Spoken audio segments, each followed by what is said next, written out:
Hey guys, welcome back to the channel. This is story about what if Naruto is granted the ability to manipulate flesh at will by the Kyuubi part 1. Before I start, please do support for more amazing content and comments for part 2. Do consider to subscribe my channel and share my video to your friends and check out the description as well. Let's start the video. Uzumaki Naruto was running away from the mob of civilians who, in their usual fashion, were chasing after the poor child brandishing clubs and fists. Presently he turned a corner and ran, crossing 3 streets until he finally ran into a dead end. The Konohagakure street planners must have been stoned when they were drawing up this area because all the surrounding streets twist and turn at random intervals in this district of town, making it easy to shake someone unfamiliar with the area, but impossible not to get lost if you don't spend much time in the district. Naruto reached the wall and had to put out his hands to stop himself from running into it, jamming his wrist and rendering escape by climbing impossible. He turned to face the mob of villagers and resigned himself to yet another beating as they approached, slowing down once they realized that the boy was cornered and had nowhere to go. I just want to go home. I don't want any trouble. Naruto started as he pressed himself flush against the wall. I haven't done anything to. Shut up, demon brat. One of the villagers cut him off. You just have Haven ain't done anything recently. Another said, stumbling over his words, obviously quite drunk. I mean, just today you bump into me and make me spill my sake. I had to buy a whole nother bottle just cause you did that. These idiots were not just drunk, but thoroughly wasted, and quite obviously didn't give a damn about the consequences of their actions. After all, it was just the demon child and everyone knew that he, and the village at large, would be better off dead, Naruto, not the village at large. Then his death would be an exercise in futility. After all, how could his death be forgotten if there was no one around to not mourn him? Well shit, Naruto thought. There's no reasoning with these His thoughts were interrupted by a solid blow to the back of his head, and the resulting starburst across his field of vision. Distracted by his temporary blindness, the young Naruto could not move out of the way of the flurry of blows that was directed at him. He endured the ministrations of the mob of tormentors a full 5 minutes before he gave into the sweet void that is unconsciousness, knowing that with his kami-forsaken luck he would wake up again to endure another beating. He just didn't know when. Boy! Naruto heard as he began to stir. He was laying in about 2.5 inches of water, and it was very uncomfortable. Get up, boy! The voice held authority, and sounded like it was used to being listened to. Naruto, wisely, chose to stand up. What? You want to beat me while I'm standing up? Naruto snapped, hiding his fear of the voice. Becoming aware of his surroundings, a sewer, Naruto asked, why am I in a sewer? Are you a pedophile? Because if you are, I'm supposed to run away. No, damn it, I am not a pedophile. Now get your dumb ass over here, so I can help myself by helping you. The voice, quite obviously, didn't like being called a pedophile. Naruto shivered. He didn't trust the voice. He thought that the old man had told him something about not trusting disembodied voices once. Then again, he also had nothing better to do, and thus he went to find the source of the voice. Luckily, or unluckily, he didn't have to go far. He arrived in a large, boxy room with 3 walls being about as normal as the walls in any other sewer, he guessed, and one being that of a large cage. Said cage door wall thing had a tag with seal written on it right smack dab in the middle. Inside the cage were 2 big, red, slit-pupiled eyes. Ah, you've finally graced me with your presence. It paused, obviously waiting for a response. Naruto picked up on this, and since it wasn't saying anything else, he said, you were expecting me?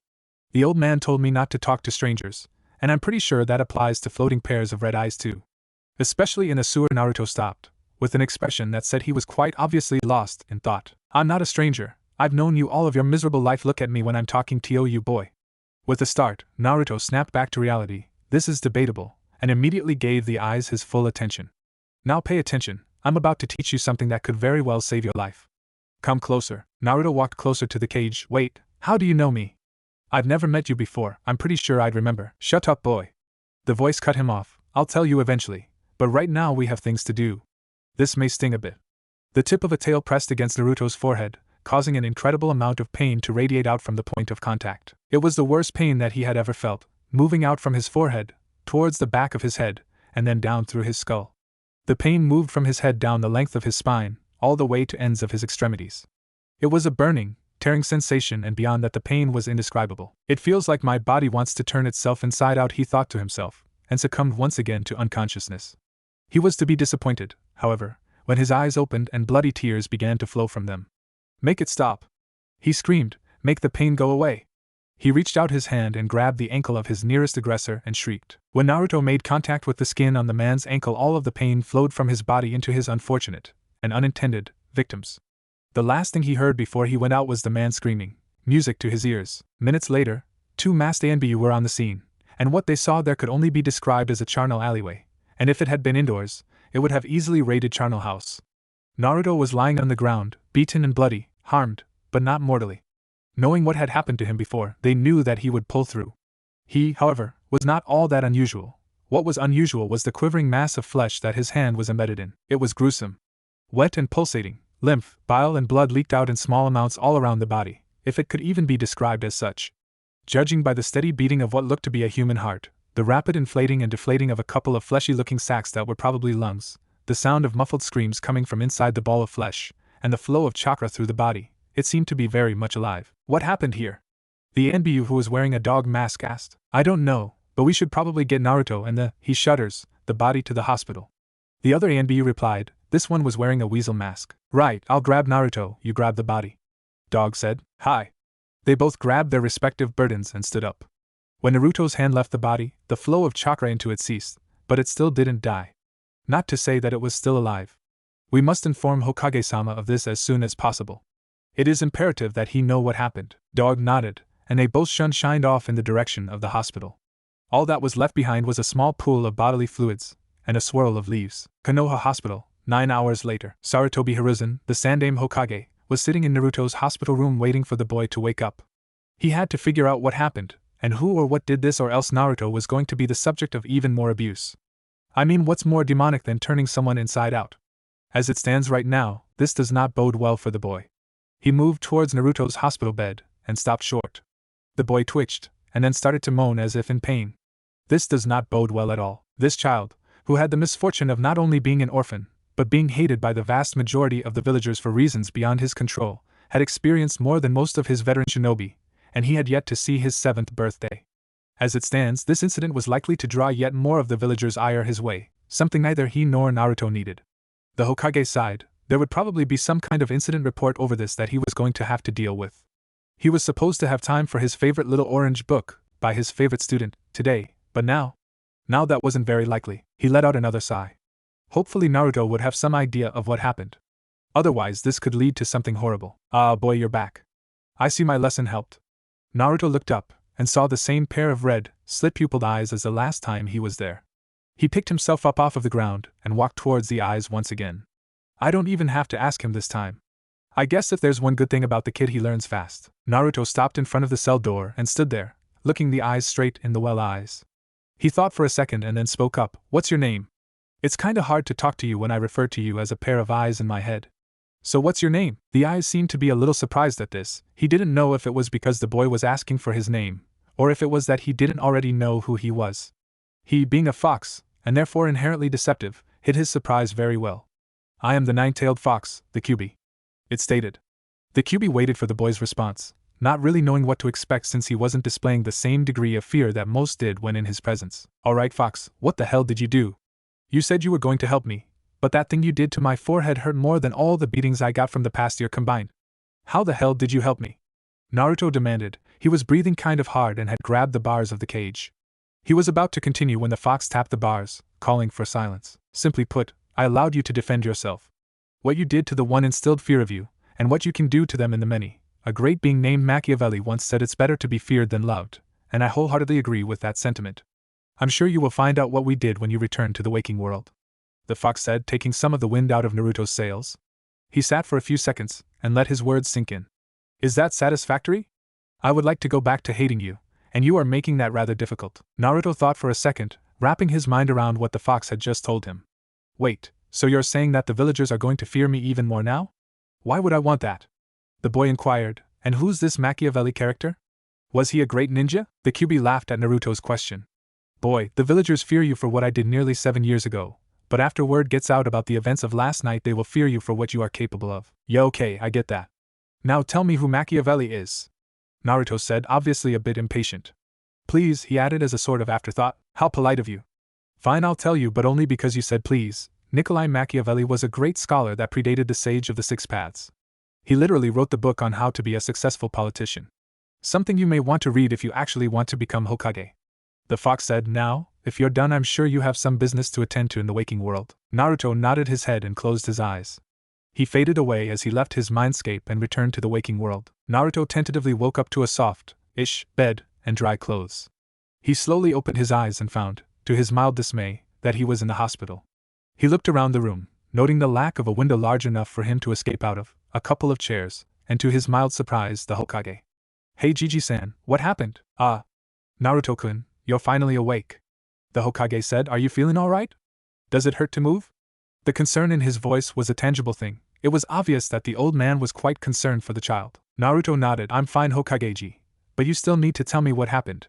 He sat up and moved his legs off of the bed so he could kick them over the side. Well, we were actually hoping that you could tell us, the Hokage said, motioning for Naruto to stand up and follow him. I'll show you what we found, he stated, as they left the room. Oh, so it's a surprise? I wonder what it is. Where is it? Naruto excitedly asked as they set off in the direction of the ICU. They walked for a few minutes before stopping in front of a door with 2 ANBU operatives guarding it. They stopped for a moment. Dog, Weasel, we're going inside. Follow us. There was a chorus of yes. Hokage-samas and the quartet entered the room. What they saw was still shocking to the 3 older men who had already seen it umpteen times that day, but their reactions paled in comparison to Naruto's. Naruto's face paled, and his breathing got a little shallow. He started to retch, and then dry heave as the nature of what he saw in front of him struck him. It was a wet, glistening ball of flesh, with organs and some bones on surface. It was sitting on a table with all kinds of tubes and machines hooked into it, and a puddle of what looked to be bloody water radiating out from it. Naruto nearly fainted from the sight of the horror in front of him. The Hokage, seeing the look of abject terror on Naruto's face, grabbed his shoulder and steadied him a bit. He shook the boy to get his attention, and to get him to take his eyes off of the body, though they had figured out by now that it was very far from dead. Naruto, you're fine. We're not going to do anything to you. Hiruzen turned to Dog. Explain what you witnessed to Naruto. The ANBU nodded and related what he had experienced the night before to Naruto, starting from when he heard him scream, until they brought him to the hospital. So you see, because your hand was in the body when we found you, the most logical conclusion would be that while the mob was beating you, you somehow turned this man inside out using some kind of previously unknown jutsu. He finished. Naruto stood there for a moment, completely silent, and then he started to giggle, and then chuckle, and then he fell into a full-blown laughing fit. What? What's so funny? Was it something I said? Dog questioned with an inquisitive look on his face, albeit it was underneath the mask. After a few minutes Naruto calmed down, then after another couple of minutes he caught his breath. No, Dog-san, it wasn't anything you said. It's just that the fox was right. It is better to be feared than loved, especially if I can do something like that. Naruto grinned happily, not realizing the significance of what he had just said.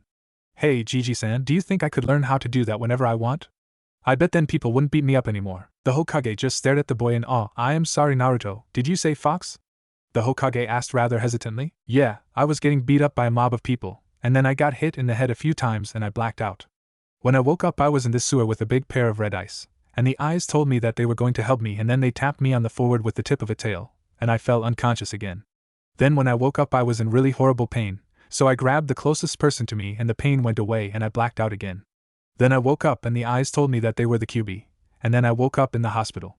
Naruto recounted his memories of the events of last night / this morning to the other 3 people in the room. Amazingly, he said all that in just one breath, leaving the 2 ANBU awestruck, and the Hokage with a jaw that would not respond to his commands to close. After what seemed like a rather lengthy expanse of time, but was actually only a few moments, the Hokage regained his composure. So, we can reasonably say that you did this to that person? The boy nodded. And that this is a skill you would have come into anyway, since the Kyuubi said he taught you how to do this? To this, Naruto nodded again. Right. Dog, go find Ibiki and tell him to meet us in my office. Weasel, you shall escort Naruto and I to the Hokage Tower. Naruto, here is a change of clothes, go get dressed, he said. He handed Naruto the clothes, and the boy changed into an orange t-shirt with the leaf symbol on it, and a pair of black pants, and put on his sandals. If everybody is ready, the Hokage received a trio of nods, then let us be off. Dog popped in at T&I headquarters, and went to Ibiki's office. Yo. The Hokage needs you in his office at the tower ASAP. The ANBU operative stated. Marino Ibiki is a tall man, topping out at about 6 feet 3 inches and weighing in at about 180 pounds. He cuts an impressive figure, even before you take into account the way he dresses. Ibiki wears standard gray fatigues and a black high-collared trench coat. His face is thoroughly scarred, and his scalp is covered in all types of scars, from your standard lacerations to burn scars to screw holes. Thankfully his hitayite is a bandana that he uses to cover his scar collection. All in all, Ibiki is an imposing man, made even scarier when you take into account his position as the head of the TNI department.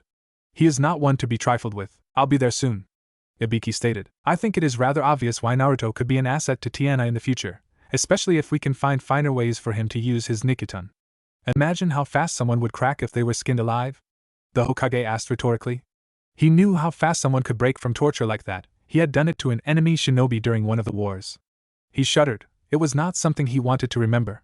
I would consider it a personal favor if you looked after the boy, and helped in his training to bring this Nikitan under control. I'm sorry, Hokage-sama, but let me clarify something here. Naruto has a bloodline that allows him to manipulate people's flesh? The Hokage nodded. He can use this to turn people inside out. Another nod. You want me to look after the boy. I would assume you want me to become his guardian? Yet another nod. You want me to oversee his training in a style that none of us really know anything about. One more nod. Will I be drawing extra pay for this? You guessed it. Another nod. Okay. I understand. However, there is one last thing I want to know. How do I know that he isn't going to turn me inside out while I'm training him? Ibiki finished his string of questions. The Hokage began to nod and then stopped mid-motion. He had a thoughtful look on his face before he turned to Naruto and asked Naruto, will you promise not to hurt Ibiki-san if he agrees to train you? Naruto looked at the Hokage like he was crazy. I promise not to hurt Ibiki-san if he agrees to train me. I don't think I could do much to him anyway. He's too big and scary. Naruto looked at Ibiki and smiled, although we will probably never know why. Ibiki-san, is that sufficient? Hiruzen asked, looking at the mentioned Tokubetsu Jonin. Yes, Hokage-sama, I accept this mission. I agree to look after the boy, and oversee his training. Ibiki said. You owe me big for this, old man, and it isn't my fault if the kid gets screwed up from living with me. It was, after all, your idea. Wait, Hokage-ji, so Ibiki-san is going to be my friend now? Naruto asked, with more than a hint of enthusiasm in his voice. The Hokage nodded. I would recommend that you go and get Naruto's things from his apartment before the villagers learn about his new gift, and decide to vandalize his apartment again. The Hokage suggested/ordered. By your leave then, the Hokage nodded, and Naruto and Ibiki left the office. I honestly have no idea what I've just done, Hiruzen said to himself. Ibiki-san, you're a ninja, right? Ibiki nods. Then how come I've never seen you around the village before? Naruto asked. Ibiki gave Naruto an appraising look. I work in the TNI department. I spend a lot of time there, and I live on the other side of the village from your apartment, so it isn't really all that surprising that you haven't ever seen me around before. To be fair, I'd only seen pictures of you before today, with capture on site orders for when you pulled larger scale pranks. I rated capture on site? Really? Ibiki nodded. Awesome. Naruto smiled from ear to ear. It was infectious. Ibiki also started to smile, which terrified any and all villagers that saw him and created a bubble of space around him and Naruto for them to move in. This might actually turn out to be a mutually beneficial relationship, Ibiki thought, and his smile widened much to the dismay of the villagers. Oh hey! Ibiki-san, we're almost at my building. Then we can get my stuff, and we can go to your apartment. Then he got a thoughtful look on his face. Thank you for agreeing to train me, Ibiki-san. Naruto bowed after he said this. Let's just get your stuff so we can get to my apartment. I'm getting hungry, and I can't just go to the TNI cafeteria like I usually do this time of day. So let's move, Ibiki said. Naruto's enthusiasm was rubbing off on him already. This just scared the villagers around them even more. They began to just completely avoid the two of them. They arrived at Naruto's apartment complex, and Naruto opened the gate. They proceeded up the stairs to the boy's floor, and turned towards his door. When they got to his door, Naruto opened it, and standing inside was a civilian with a can of spray paint vandalizing Naruto's apartment. Written on the walls were such eloquent phrases as Demon Child and Fox Boy and, this was a new one, Demonic Sake Bottle Breaking Punching Bag. Hey, Ibiki-san, this is one of the guys that was beating me last night, Naruto said. On hearing Ibiki's name, the man flinched. Are we gonna do anything to him? Now, Naruto-san, one of the things you should know about me is that in these situations it isn't a question of what I'm going to do, but what I'm not going to do. Ibiki had a sadistic grin on his face. Now pay attention, I might test you on this later. And that, Naruto-san, was your first lesson in the fine art of torture and interrogation. Now not only do we know who his friends are, but we have also punished him for vandalizing your home and brutalizing you yesterday. Ibiki finished. Naruto had a pad of paper and a pencil out, and he was taking notes and hanging on Ibiki's every word. He would be prepared for that test, by Kami, or his name wasn't Uzumaki Naruto. Ibiki-san, when is the test? Naruto asked. I want to know how long I have to study. Ibiki looked over at Naruto and saw his notebook, pencil, and the amount of notes he'd taken, and his jaw dropped. Oh? You thought I was serious? Good. I will be giving you a test on the first 3 lessons after you have learned them, so until then you can study, Ibiki stated. I didn't think you would actually take that seriously. Now I have to make a written test and devise some sort of lesson plan. More work than I need. Well then, let's get to it so we can leave, Naruto exclaimed as he set to work gathering up his possessions. Then we can get something to eat and go to your apartment. Ibiki found himself smiling for the 3rd time that day. Well, second if you don't count the sadistic grin. They left Naruto's apartment building, and were in the middle of a heated discussion about where they were going to eat. Naruto was firmly rooted in the ramen camp, whereas Ibiki was entrenched in Dango City.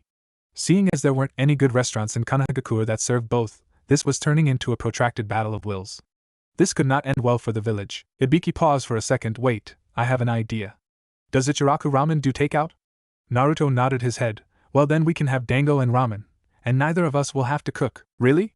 Ibiki nodded in affirmative. Then what are we waiting for? I'm hungry. Ibiki's apartment was rather Spartan, with little furnishing aside from your basic couch, bookshelf, table, chairs, and kitchen. At least when you walk in that's what it looks like. There was a hallway that led to the bathroom, and 3 bedrooms, one of which he had converted into a study.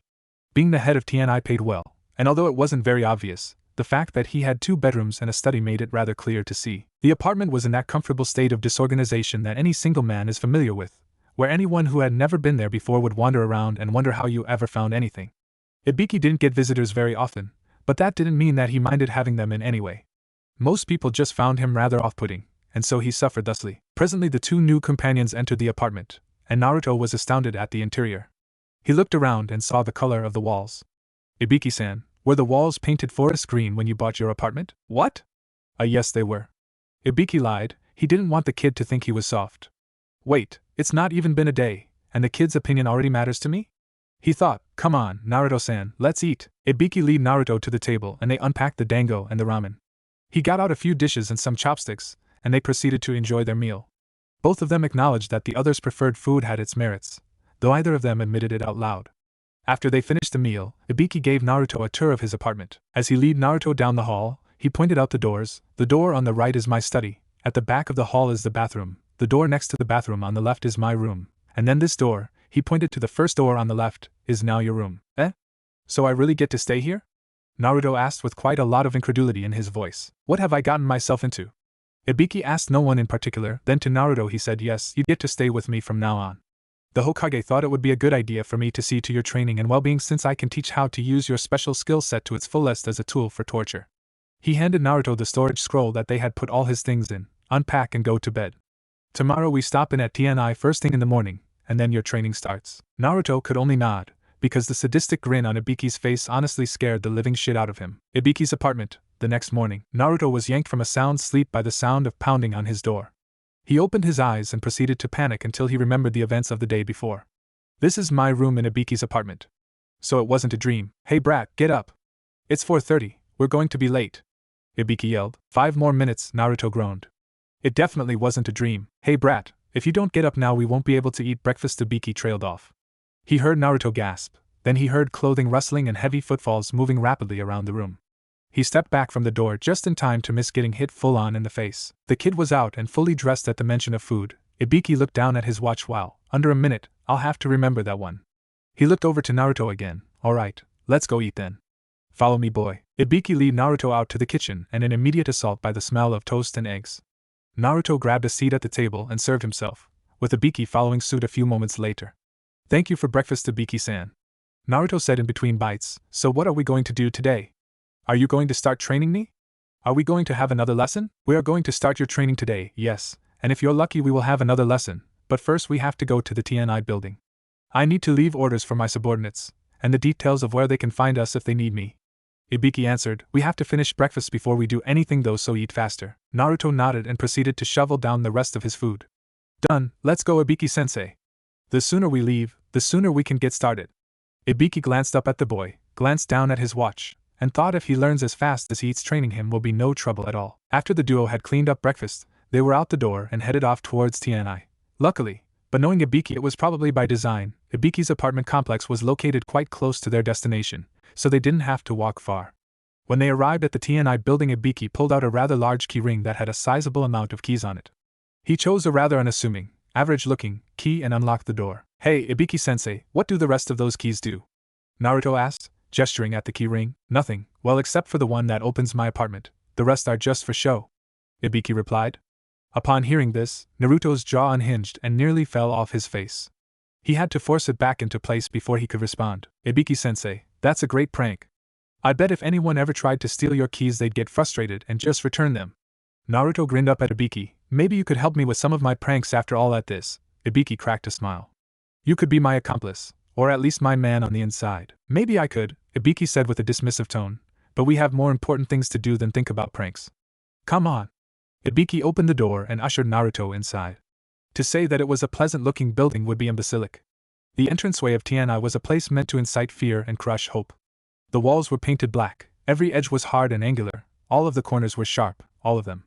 The lighting was done just right so that dark, heavy shadows were in every corner, not enough to hide in, but plenty enough to play havoc with one's peripheral vision. Naruto visibly shuddered. Ibiki just kept walking towards another door. When Ibiki opened this door, the lights came on, revealing a well-lit hallway with a water cooler, of all things, about 20 feet into the hallway. It was just sitting there.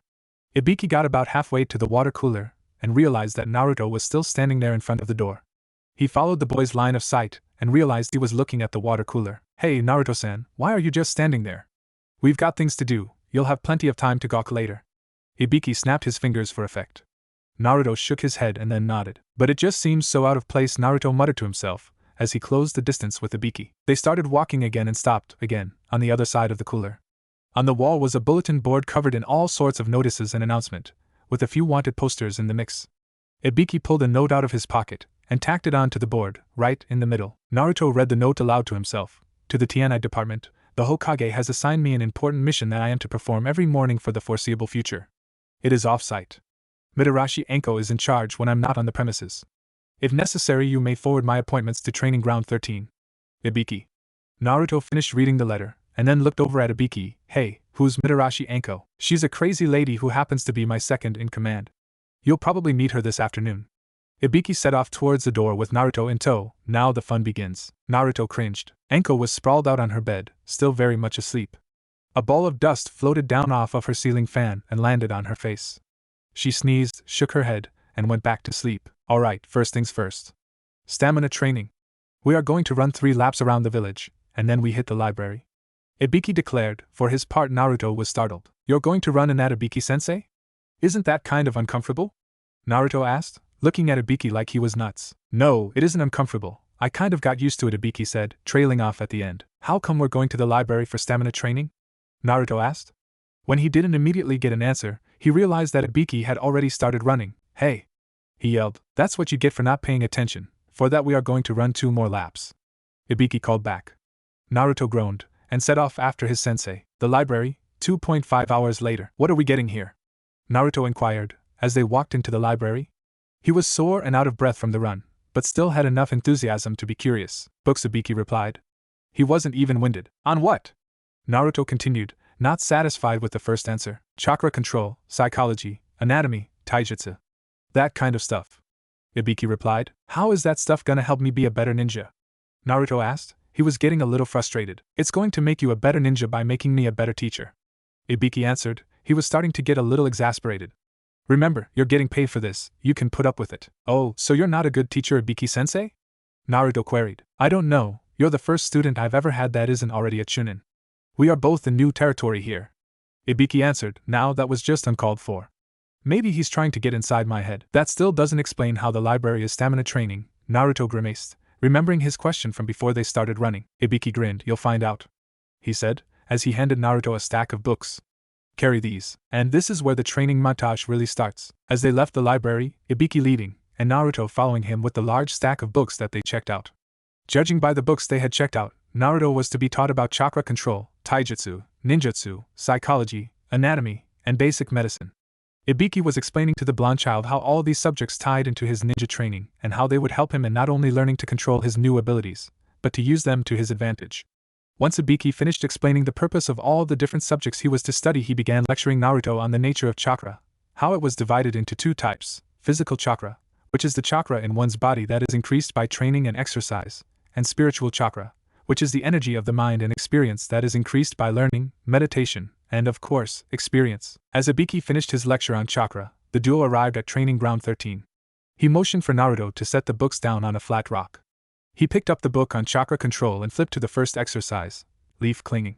He went through the procedure, explaining the purpose and how one actually went about doing the exercise, and then demonstrated the exercise by making a leaf adhere to the tip of his nose. He handed Naruto a leaf, and instructed him to do the same. Naruto placed the leaf on his forehead and proceeded to channel chakra from his forehead into the leaf. Ibiki was surprised. It looked like he would get it on his first try until it started to fold in on itself, and it exploded in a burst of green mist. They continued like this for about an hour and a half, with Naruto making exponential progress in the amount of time that he could hold the leaf on his forehead before it would, invariably, explode. After the 41st instance of green mist, Naruto got frustrated and asked Ibiki-sensei, "What am I doing wrong? Why does it keep exploding?" Ibiki handed his charge leaf number 42, and said once you get the leaf to stick, focus on keeping it at equilibrium. Naruto listened to Ibiki's words, and applied them to what he was doing. Once he felt the leaf stick to his forehead, he focused on keeping it in balance, making sure that only the amount of chakra needed to keep it in balance was added. No more, no less. After 10 minutes without green mist, Ibiki declared Naruto done with the exercise, and told him it was time to move on. After they finished the leaf clinging, Ibiki took Naruto through some basic taijutsu katas. Once he had shown them all to Naruto, he started to observe his form and correct his mistakes. This went on for an hour before they broke for lunch. After lunch, the duo made their way back to the TNI building, where Ibiki would continue to teach him about anatomy, medicine, and psychology, and maybe he would hold lesson 2, but only if they had a willing teacher's aid. When they arrived at TNI, they were greeted by the sight of a young woman with purple hair wearing a tan overcoat, an orange miniskirt, a mesh bodysuit, and little else. When she spotted Ibiki, she shouted, "The boss is back. At least try to look like you're doing something important, people." "Enko, I'm glad to see you didn't burn down the building," Ibiki said in greeting. "Well, at least this time." "That was completely by accident, and besides it wasn't really my fault," she said with a contrite look on her face. She spotted Naruto and asked, "Who's the kid?" This is Uzumaki Naruto. He's the mission I mentioned in my letter. The Hokage has tasked me with seeing after his training and well-being," he said, gesturing at Naruto. "Naruto, this is Enko. She's the crazy lady I was telling you about this morning." Ibiki pointed at Enko. Now, Ibiki clapped his hands. "Enko, how about you keep him entertained, while I go catch up on paperwork and the like." "Wait, you're just leaving him with me? I don't know anything about kids," Enko shouted after her superior. She looked down at Naruto, who had a huge smile on his face. "Enko-chan, are you going to be my friend now too?" the little blonde demon container asked, his face the picture of childlike innocence. "I guess so," she said. She perked up a bit. "So, Naruto-kun, what do you do for fun?" Enko asked with a mischievous grin. "Define fun," Naruto stated, mirroring her grin. The two of them laughed maniacally, much to the dismay of the people around them. The afternoon proved to be rather uneventful. The only thing of note was Naruto's introduction to Enko, and the havoc the pair wrought while Enko was entertaining Naruto. After she returned him to Ibiki, he continued with Naruto's education. Aside from that, nothing of import happened until it was time to clock out and head home. Enko decided that she was going to join our prepubescent protagonist and his sensei for dinner. Naturally, Naruto was thrilled by this prospect and immediately threw the full force of his child cuteness compulsion behind it. Why wouldn't he want to have dinner with two people he considered to be his friends? Ibiki, however, was not quite as pleased at this as Naruto was. Knowing Enko, she had something planned, and although he knew she had absolutely no intentions of hurting the kid, he didn't think that what plans she, probably, had would be in his best interests. By his, of course he meant himself, Ibiki. Ibiki looked down at Naruto. That was a horrible mistake. He quickly looked over to Enko. Even worse. I am one of the hardest men in Konoha. I have been tortured within an inch of my life. I have tortured more than a few men to death to get what I want, and yet none of that makes me proof to puppy dog eyes. Ibiki thought, feeling rather disappointed with himself. Look away. Maybe it will break the compulsion. It was no use, however, as the forbidden art that his optic nerve was being bombarded with prevented one from looking away until the affected person acquiesced to the demands of the user. It was almost as powerful as Might Guy's dreaded sunset of youth genjutsu that he sometimes used when Hatake Kakashi agreed to spar with him. Ibiki, the dreaded master torturer of Konoha TNI, had no choice but to give in to a, nearly, 7-year-old child, and his immediate subordinate who was acting like a 7-year-old child. This did not bode well. Ibiki's apartment, 20 minutes later. As it turned out, Enko only wanted to have a hand in the boys' training. And so as dinner progressed, they discussed the specific points of the arrangement. When they finally had all the details ironed out, they had agreed to alternate on a daily basis, with Ibiki teaching him taijutsu and the more academic subjects he was to be learning, and Enko teaching him ninjutsu and chakra control. They would both oversee his training in the Nikitan, but this wasn't to become a major issue until he could actually control it and his chakra, and decided to start making techniques for combat use. Ibiki grudgingly agreed to give Enko a cut of what he was being paid to train the boy, but only on the condition that she feed him on the days that he was under her care. After this final detail was established, they finished their meal and parted ways. As the days passed and became weeks, and the weeks passed and became months, Naruto grew in skill as a shinobi, though not yet part of the official forces, mastering the leaf-clinging exercise by the end of the week, learning tree climbing by the end of the first month, and generally refining his chakra control. The Hokage gave Enko and Ibiki authorization to teach him the Kage Bunshin no Jutsu, Shadow Clone, so as to accelerate his training, and allow him to learn more at once. By using shadow clones, Naruto learned how to do basic things with his Nikiton, like cause the skin on one's arm to blister or make one's hair fall out. It was as he was torturing a rat that he discovered physical pain was the cost of using Nikiton techniques. Much like the Sharingan causes blindness, for when he wanted to cause blisters to appear on the rat, it felt like he had plunged his hand into a pot of boiling water. After learning of this, Ibiki informed the Hokage. The old man was concerned for Naruto's welfare, but also saw his usefulness as a weapon. If treated well and trained properly, he would become a powerful asset to the village. Thus the training to increase his pain threshold began. Maybe not the brightest of ideas, but one founded in reason all the same. Ibiki had reservations about this course of action. After all, the child had only just turned 7 that past week, and that was a fiasco. They couldn't leave the apartment that day for fear of Naruto being beaten again, and him potentially killing someone by shrinking their lungs or something like that.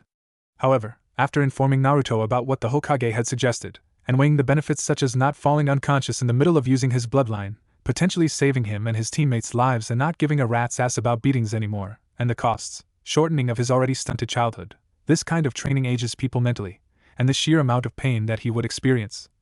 He had said that he would gladly undergo the training if it could potentially save lives someday. And besides, he couldn't be fainting in the middle of an interrogation now, could he? It would reflect badly on his knees. And at that Ibiki had smiled. Once they had established this, Ibiki accelerated his education in the academic areas he was being taught, and the 3 lessons of the fine art of torture. The first lesson, control the environment. Every aspect of your subject's existence that you control is a step closer to the information that you need. The second lesson, follow the directives of your superiors. The subject can only endure so much at one time, and to go beyond is to render them mentally destroyed and useless.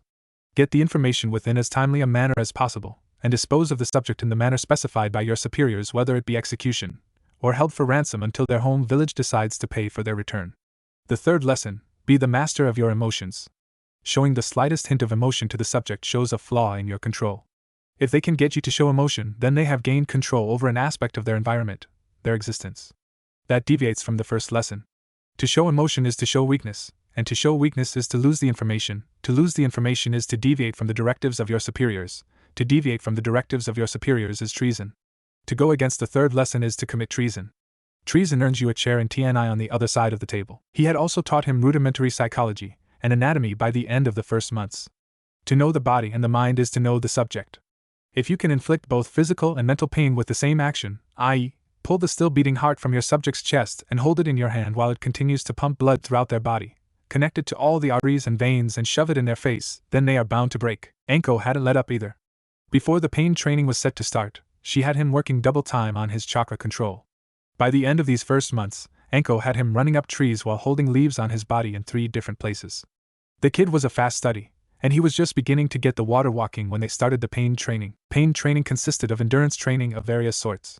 From starvation to survival, coal walking to walking on the tops of bamboo shoots, Naruto had to endure the worst physical pain they could think up for him, all for the sake of training. After 6 months they had something to show. The Hokage's office, 6 months after the start of pain training, 9 months after the start of training. Naruto was standing in front of the Hokage's desk, holding a rather large rat in his right hand. He had a rather cold, hard look on his face, a drastically different expression from the one the boy wore just 6 months before. Show him, Naruto-san. Ibiki ordered. Naruto complied. He began collecting chakra in his right hand. He then formed half of the ram's seal with his left, set his jaw and released the chakra into the rat with a grunt of pain. He grit his teeth as he continued to channel chakra into the rat, until 4 minutes, 20 seconds, more time means it hurts less. The faster he does something like this, the greater the pain since he's working with more Nika chakra in a shorter time frame. It takes the same amount of chakra though. Later the rat had been turned completely inside out, just like the man from oh so very long ago. He cut off the flow of chakra, and let out a sigh of relief. The pain was gone, as he had learned early on. The pain only lasted as long as he was manipulating the Nika chakra, but the magnitude of the pain varied directly with the magnitude of Nika chakra he was attempting to manipulate. Progress. We have achieved the goal of the endurance training after only 6 months, when we had thought it would take much longer. Ibiki-san, I declare his endurance training complete. You may pick up on the original program that you had devised before we started this training.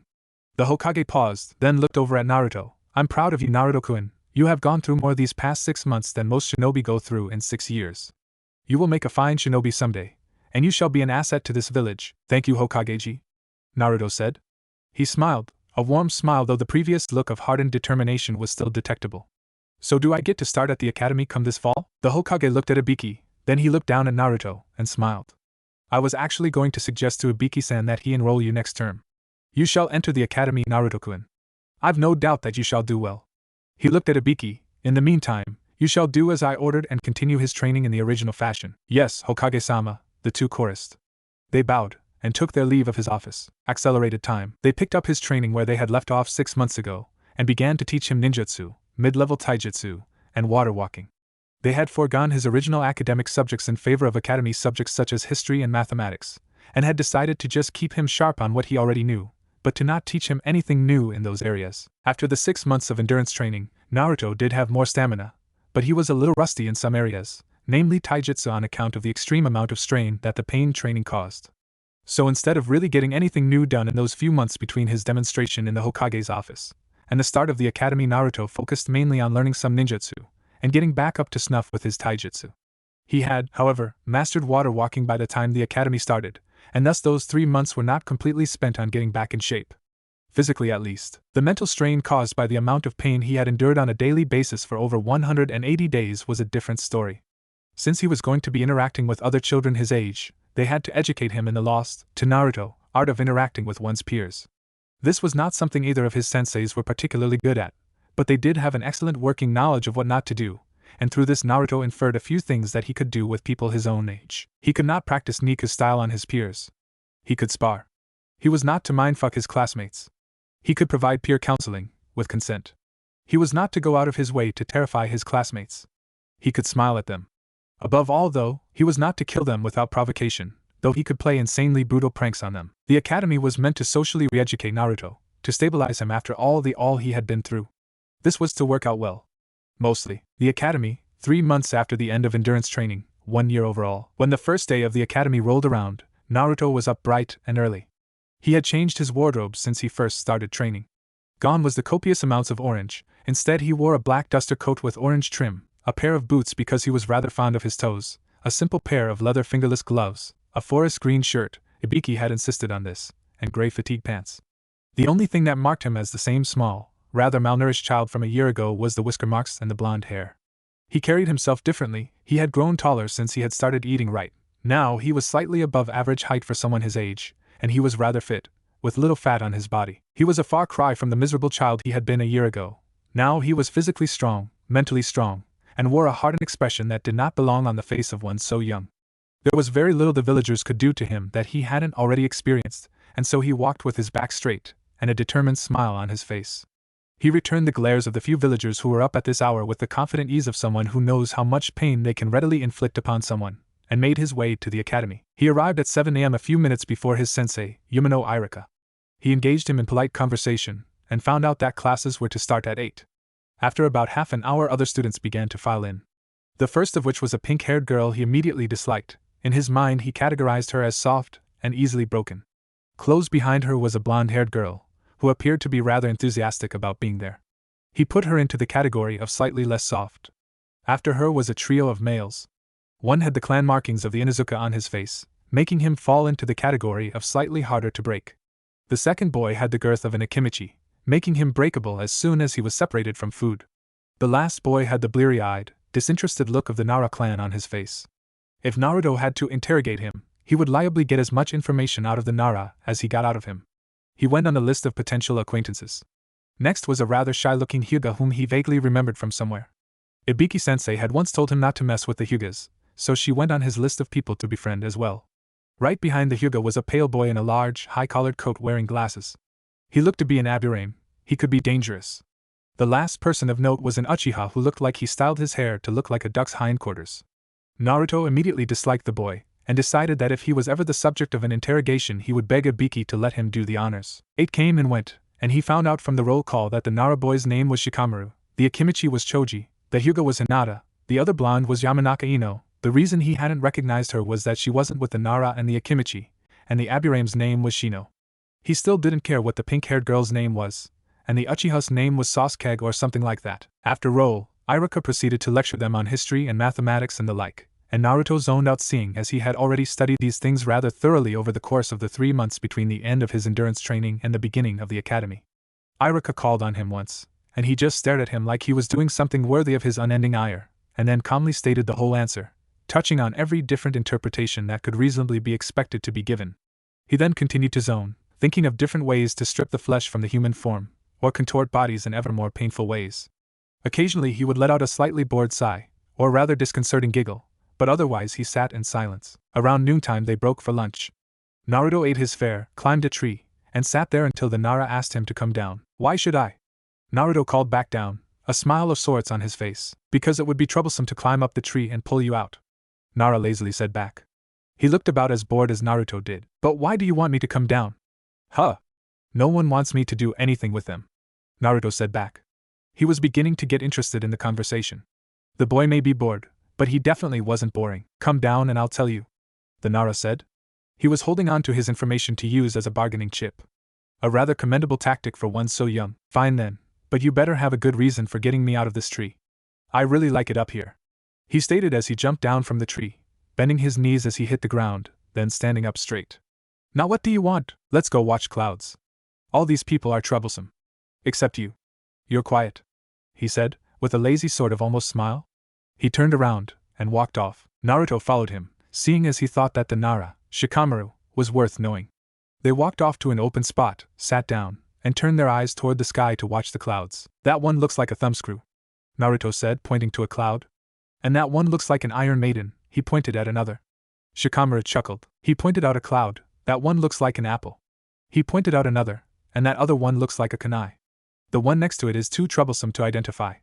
He pointed to a rather odd-looking cloud that was vaguely familiar, but neither of them could readily identify the shape. They spent the rest of the lunch period like that until the nameless pink-haired girl came to retrieve them for throwing practice and the taijutsu class.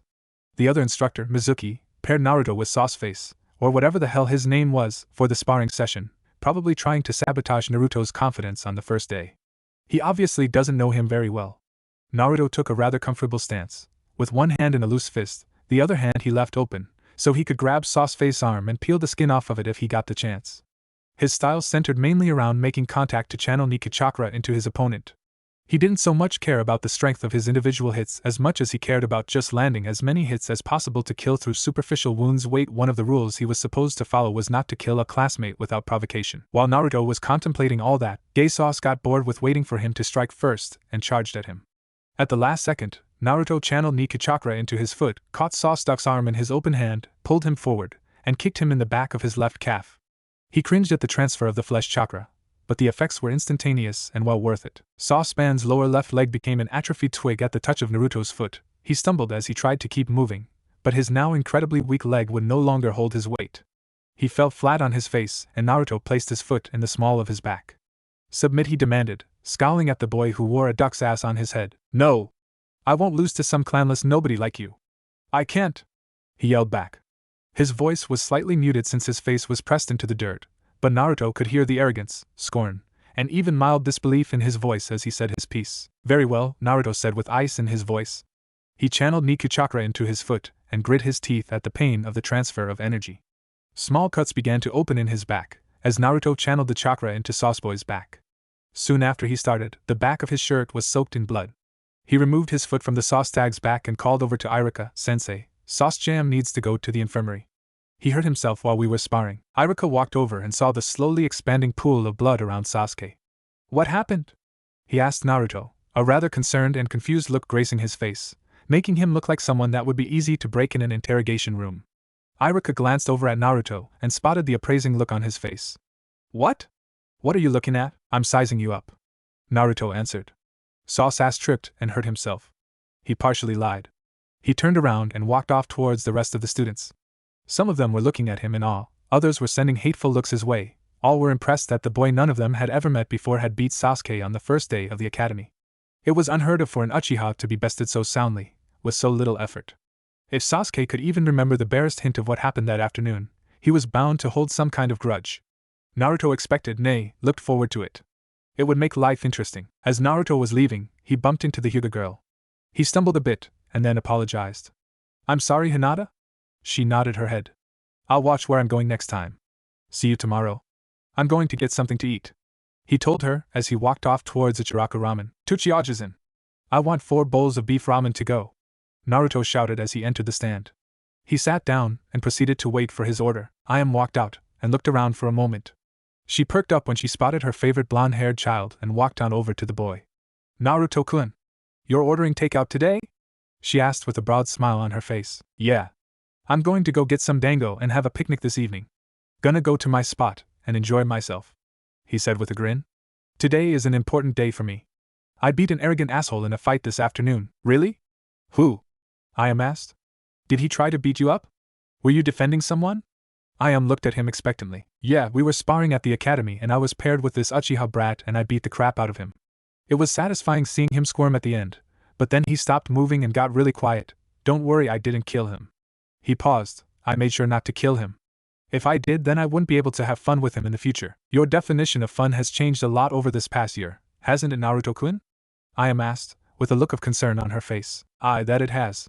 He stated grimly. He looked up and saw Tucci walking out with his order. There's my order. Here's what I owe you.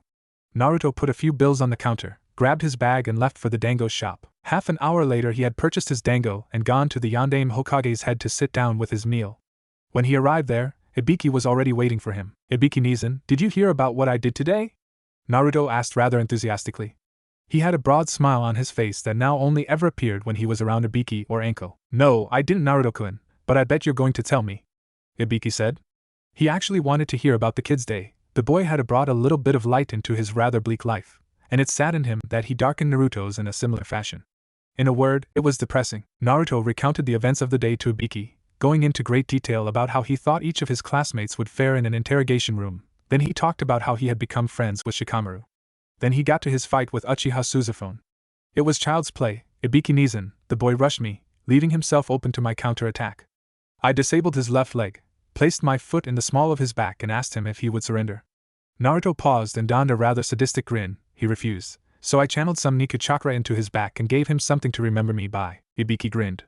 Sounds like an eventful first day. I'm glad you beat the crap out of that Uchiha. He's had it coming for a long time. That arrogant ass. I much preferred his brother. Ibiki grinned, knowing exactly how to get to the last Uchiha. Neither of them rightly gave a rat's hindquarters whether or not Sauce Name lived or died. Eat up, we need to head home. I have a nasty feeling that somebody cares that you beat the crap out of that arrogant ass. Council room, Hokage Tower. 2 hours later, the demon child brutalized the last Uchiha. He should be put down like the animal he is. One of the civilian counselors screamed. He was red in the face, and looked like he was about ready to have a heart attack. Ibiki looked at him, and released a burst of precision killer intent, while the Hokage gave him a look of shock.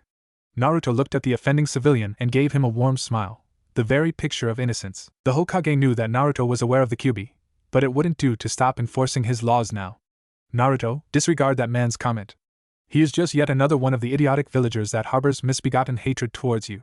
He turned to the councilman. As for you, I'm making you an appointment with Ibiki-san so you can talk about your feelings. The councilman blanched, then turned to take a look at the boy and his guardian. Neither one of them looked like the type of person you could cross without severe repercussions. One of them was just a child. I chose a fine role model for the boy. He will make an effective weapon someday, and a fine citizen of Konoha. The Hokage thought. Now to business. The Hokage called for silence. Sasuke was sparring with Naruto. People get hurt when they spar. This is in no way different from any other incident of this fashion. Things like this happen all the time with academy students. This just shows the quality of Naruto's training, and his teachers.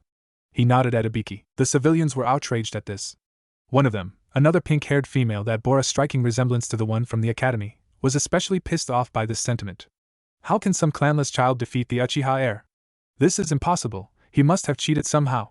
He should be removed from the academy and executed for even touching Sasuke. The Shinobi Council expressed their displeasure with waves of rolling killer intent. The civilians all froze, one even voided his bladder.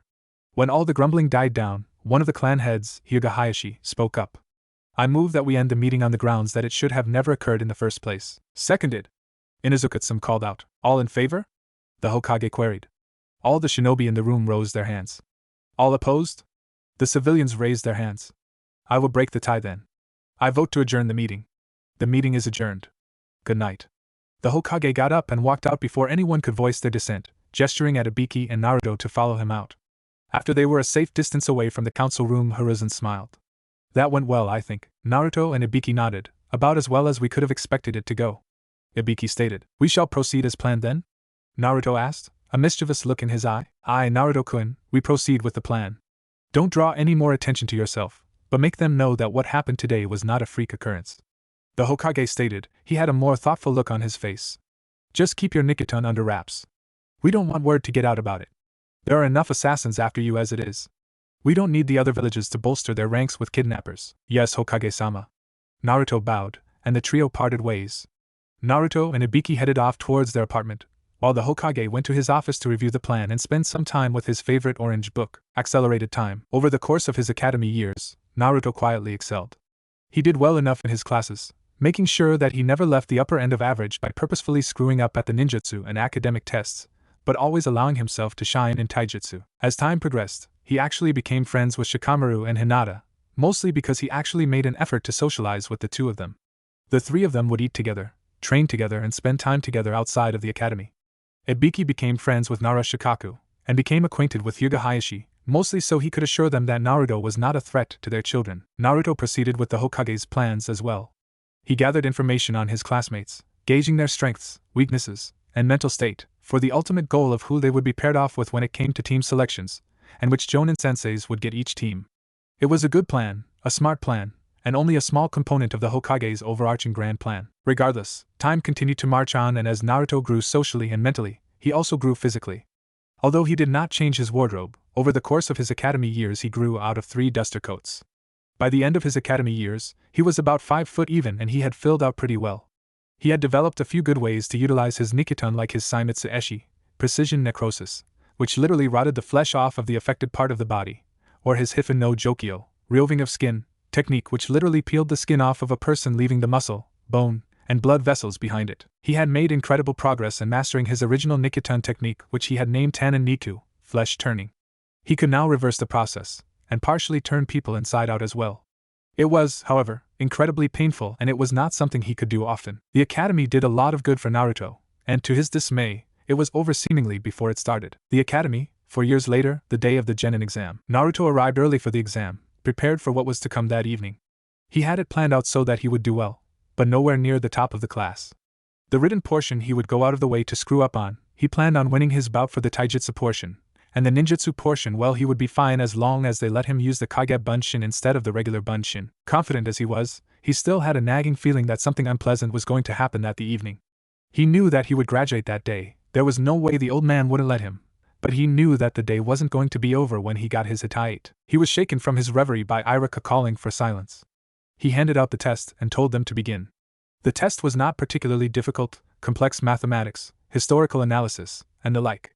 He breezed through it, purposefully missing more than a few questions so that he would not have the top score, and to draw attention away from himself. When everyone was finished with the written exam, Irika and Mizuki collected the tests and tallied the results.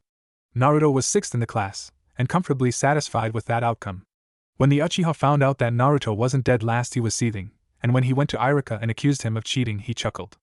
Irika laughed him off and told him that Naruto probably would have done better had he actually tried. They broke for lunch, and then they had the taijutsu bouts. Naruto was paired up with a young boy named Rainix Orichar, and their bout was the first. They bowed to each other and assumed their respective ready stances. Naruto took his signature stance, while Orichar assumed the basic academy-style stance. Naruto remembered what the Hokage had told him the night before. If the old man wants me to cut loose today, who am I not to? He thought. He looked up at Orichar, who was waiting for Naruto to attack first, and flashed a sadistic grin. Naruto ran at his opponent, channeling minute amounts of chakra into his hands. As he neared Rainix Orichar, he opened both of his hands, and rapidly struck his arms, once in the wrist, once at the elbow, and once at the shoulder. Orichar barely felt the strikes, and could not detect the minute amounts of chakra sitting on top of his skin. He lashed out at Naruto, who took the flurry of blows without flinching. When there was a pause in the barrage of strikes, he jumped back, locked his jaw, and started going through hand seals, ending with the ram. Nikiton, Saimitsu Eshi, flesh style, precision necrosis, he yelled, as his opponent was about to strike him again. Naruto allowed the blow to connect, and then waited. In the meantime, Irika, Mizuki, and the rest of the students looked on in confusion, some laughing, others wondering what Naruto had planned, but they all had one thing in common. None of them had ever heard of this Nikiton that Naruto was using. About a minute or so later, Rainix Orichar started screaming, clutching his arms in pain. Irika called the match, declaring Naruto the winner. As they got Rainix Orichar off of the ground, they saw slowly expanding patches of necrotic flesh on his arms. Naruto let out a sigh of relief, and ended the jutsu. "Here, let me fix this," he said as he channeled chakra into his palms. He ran his hands over the necrotic flesh and pulled the remaining Nikki chakra from the boy's body, healing his arms as he did so. "That should do it," His arms should be as good as they were before the match. His classmates looked on in horror as Naruto acted as if nothing happened.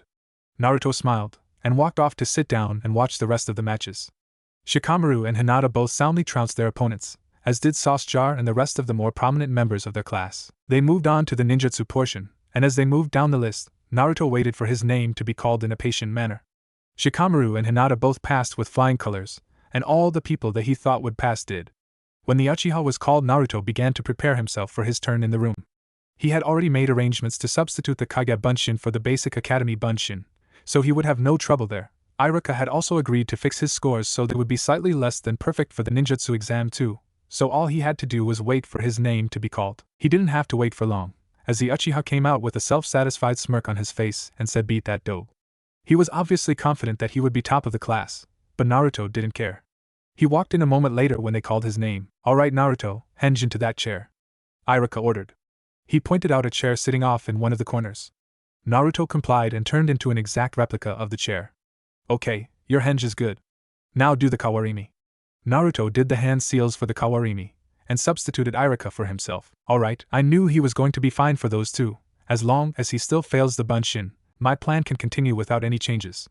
Mizuki thought. He grinned a bit. "All right, Naruto. As we discussed, you may substitute Kage Bunshin for the Bunshin. If you would kindly do it now," Iruka said. Naruto made the hand seals for the Kage Bunshin and executed the jutsu. 13 perfectly formed Narutos appeared around the room. Mizuki was flabbergasted. "Perfect, Naruto, you pass. Here is your hitite." Iruka handed him a hitite on a black cloth. "Thank you, Iruka-sensei, Mizuki-sensei," Naruto said as he nodded to them both. He tied his hitite around his head and wore it like a do-rag. After donning his hitite, he left the room and sat down in his seat. Once Ino had gone, the exams were over and all the students went out to meet their families. Ibiki was off to one side talking to Hayashi and Shikaku about various things. When the trio saw them come out, each wearing a hitite in their chosen fashion, they paused their conversation to congratulate their respective charges. "You look good, kid. Being a ninja suits you," Ibiki said as he shook Naruto's hand. He looked the kid over and was satisfied with his appearance. Shikaku and Hayashi had similar interactions with their children, although Hayashi was more cold with his pride, and Shikaku said something about troublesome young shinobi. "Hey, Ibiki-Nizan, let's go see Hokageji. He'll be glad to know I graduated," Naruto said, with feigned excitement. He turned to his two friends from the academy. "See you guys at the team assignments." "Yeah, actually, we should go see the Hokage," Ibiki said. He turned from his two associates, and then proceeded after his charge, who was already well on his way to the Hokage Tower. "Congratulations on making genin, Naruto-kun. To what do I owe this visit?" the Hokage asked as Naruto and Ibiki entered his office. "I think that Mizuki-san is up to something, Hokage-ji. When I passed the genin exam this afternoon, he looked as if it was the end of the world," Naruto stated. "Are you sure?" the Hokage asked. "Yes. Let me tail him for the rest of the day. That way we will know for sure," Naruto requested. "Very well, Naruto-kun," the Hokage said. "Ibiki-san, you are okay with this?" He nodded in affirmative. "Naruto, I assign you your first mission. I will decide the mission's rank upon its completion. You are dismissed." A forest clearing on the outskirts of Konoha. That night, just as Naruto had suspected, Mizuki had been planning something. Earlier that night, Mizuki had broken into the Hokage Tower and stole the Forbidden Scroll. Naruto had followed him from the tower to the clearing where he now sat with the scroll trying to learn the Kage Bunshin no Jutsu. He decided to scare the poor guy. Ever so quietly he walked up behind the man, and as soon as he was close enough he poked him in the back of the head. "Hey, Mizuki-sensei, if you wanted to learn the Kage Bunshin you could have just asked me and I would have taught you," Naruto said, rather kindly, though on his face there was a terrifying sadistic grin. Mizuki turned around. "You! The demon fox child! You ruined my plans. You were supposed to steal the scroll and I was supposed to kill you and bring it back. I would have been a hero," the man raged. He took a Fuma shuriken off of his back and began to wind it up for his throw. "But it doesn't matter now. You're going to die and I'm going to take the Forbidden Scroll and become a missing nin." He let the giant shuriken fly at Naruto, and watched in delight as it caught the boy in the abdomen. Unfazed, Naruto formed half of the ram seal and placed his hand on Mizuki's shoulder. "Since I am already in pain, this should be all the more effective," Naruto thought. "Nikutun, Byuban Tanin Nikyu!" Flesh style, partial flesh turning, Naruto shouted as he channeled the Nikyu chakra into Mizuki's body. His arms and legs split, and then turned inside out as the technique did its work. When it was finished, Mizuki's arms and legs had disappeared into 4 fleshy holes, 2 where his legs used to be, and 2 in place of his arms. Then he started screaming, "Ibiki-Nizan, I need to get this looked at," Naruto called out. Can you bring Mizuki and the scroll to the Hokage's office? Ibiki shined into the clearing just in time to see Naruto collapse. Konoha Hospital, the morning after. Naruto lay in the hospital bed, recovering from his wounds. The blade of the shuriken had nearly pierced his spinal column, and if it weren't for the regenerative powers of the nine-tailed fox, he'd probably be a paraplegic right about now. As it was, he wouldn't be out of the hospital for at least another day, and team selections had been postponed pending his recovery. Naruto didn't know any of this though. He was still out cold from his wounds. Exertion, wear and tear from the use of his bloodline, which actually seemed to have exacerbated the wound, and blood loss had rendered him unconscious, and he had yet to wake up. He had a few select people worried sick, not that he knew. He was otherwise occupied recovering from his injuries, and he was probably getting his ass chewed out by the Kyuubi. Anko was about as aware of his predicament as he was of the stress he was causing her, and so she was sitting there suppressing tears waiting for him to wake up, knowing he would but not being able to push away that tiny nagging feeling that this time he wouldn't. She knew he healed incredibly well, and she knew he was one tough son of a bitch. The training and his situation had seen to that, but still she couldn't help but worry. He was like a younger brother to her, she had always been there to support him, and he had done the same for her.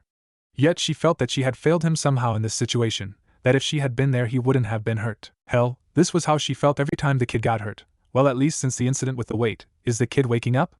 Oh shit, he is. She stood up and walked over to the bed. Hey kid, how you doing? Naruto looked up and saw Anko. He smiled. I'm alive.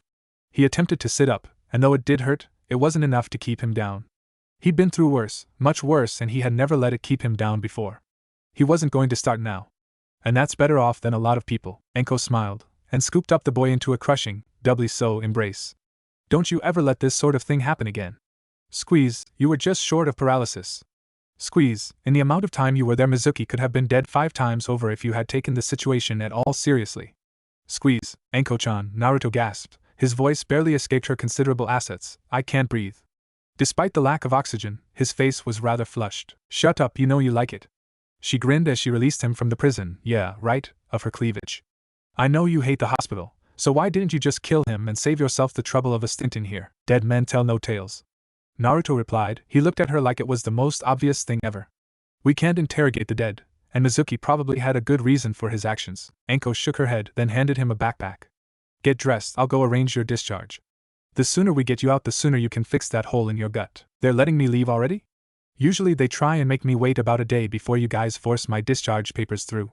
Naruto was incredulous at this. Yup, the Hokage wanted you out as soon as possible so he wouldn't have to delay team selections. Anko said as she walked out of the room. Now get dressed. 15 minutes later saw Naruto dressed in his usual attire plus the newly earned Hittite, and Anko munching on some dango that she had bought somewhere. They were on their way to the Hokage Tower. Naruto still needed to deliver his report on the events of the night before, and the Hokage always liked to see him after a stint in the hospital. A goodly portion of the glares he would usually receive had been replaced by looks of fear and awe, likely due to the fact that he was now a shinobi, and therefore allowed to defend himself with lethal force if attacked. He had no qualms about killing, although that was not common knowledge. He had only killed 3 times before, twice in self-defense and once in anger and self-defense, and each time he had taken their skulls. He didn't understand why he had to take the skulls, but the Kyuubi had said that it was important for him to do so, and nothing it had said concerning the Nikiton had proved wrong yet, so he went along with it. Besides, it was cool to have a pile of skulls sitting in the corner. Something about a skull throne. In any case, they had just arrived at the Hokage Tower, so he set aside the plans for his skull chair in favor of ordering his thoughts for his report to the Hokage. They walked up to the doors, paused for a moment, and the pair burst through the doors, completely oblivious to their surroundings. Hokage-ji, I'm here to give my report on the events of Naruto. Noticed the gaggle of jonin standing in the room and bowed, not the slightest bit embarrassed. He knew the Hokage would rather hear from him than deal with these jonin, well, most likely anyway, but he knew when to be apologetic. Excuse me, Hokage-sama, I'll take my leave and give my report after you are done with these jonin. As Naruto and Anko turned to leave the room, the Hokage called after them, wait. Naruto-san, you can go ahead and give your report now, this is just team assignments. It's important, but not as important as dealing with a traitor. He looked back to the jonin, none of you leave. This will only take a few minutes. Naruto gave his report detailing the altercation with Mizuki, everything he heard, said and did, and how he had taken the Fuma Shuriken to the gut and then used Nikiton, Bubantan and Nikyu, partial flesh turning, on Mizuki to immobilize him. Well, aside from the gnashing of teeth and howling in pain, then I told Ibiki-sensei to bring you the forbidden scroll and Mizuki and I fell unconscious. I don't know how I got to the hospital. Naruto finished. Actually, Ibiki-san sealed Mizuki and the forbidden scroll into those special sealing scrolls that you made, then carried you to the hospital before dropping these off here. The Hokage explained, then he held up a pair of scrolls. Here's Mizuki. Ibiki-san asked me to have you deliver him to TNI pending your report. The Hokage motioned for Naruto to come forward and handed him the scroll marked prisoner. Make him suffer some more, and Naruto-kun? Yes, Hokage-sama. Naruto said as he bowed, then left the room. Hokage-sama, Anko said as she followed suit. You're trusting a genin with the transport of a dangerous criminal? Hokage-sama, I mean no disrespect, but have you gone mad? One of the less distinguished jonin questioned, not knowing his place, or the identity of the genin. I understand not trusting the snake bitch with him, but a genin? He paused once he realized that the other jonin in the room were making motions for him to shut up before he said something even more stupid than he already had. He heeded their warnings and quit while he still had a head. That genin has been personally trained by both Marino Ibiki and Mitarashi Anko. I think he can be trusted. The Hokage raised a hand to silence the wave of questions from the people who weren't already aware of the Jinchuriki's situation. The only thing I find off-putting about Uzumaki Naruto is an S-class secret, and it isn't the one you're all thinking of. He let that sink in before changing the subject. And now for something completely different. Back to the business at hand, Kakashi-san, I do believe I was getting to your genin squad. I know you had requested Uzumaki Naruto, okay, not completely different, and so, against my better judgment, I am assigning you Uchiha Sasuke, Uzumaki Naruto, and Harino Sakura. Any issues that arise from the team dynamics are your problem. Yes, Hokage-sama, I will try to make sure they don't kill each other. Or get each other killed. Kakashi said, his nose was still in his little orange book of eroticisms.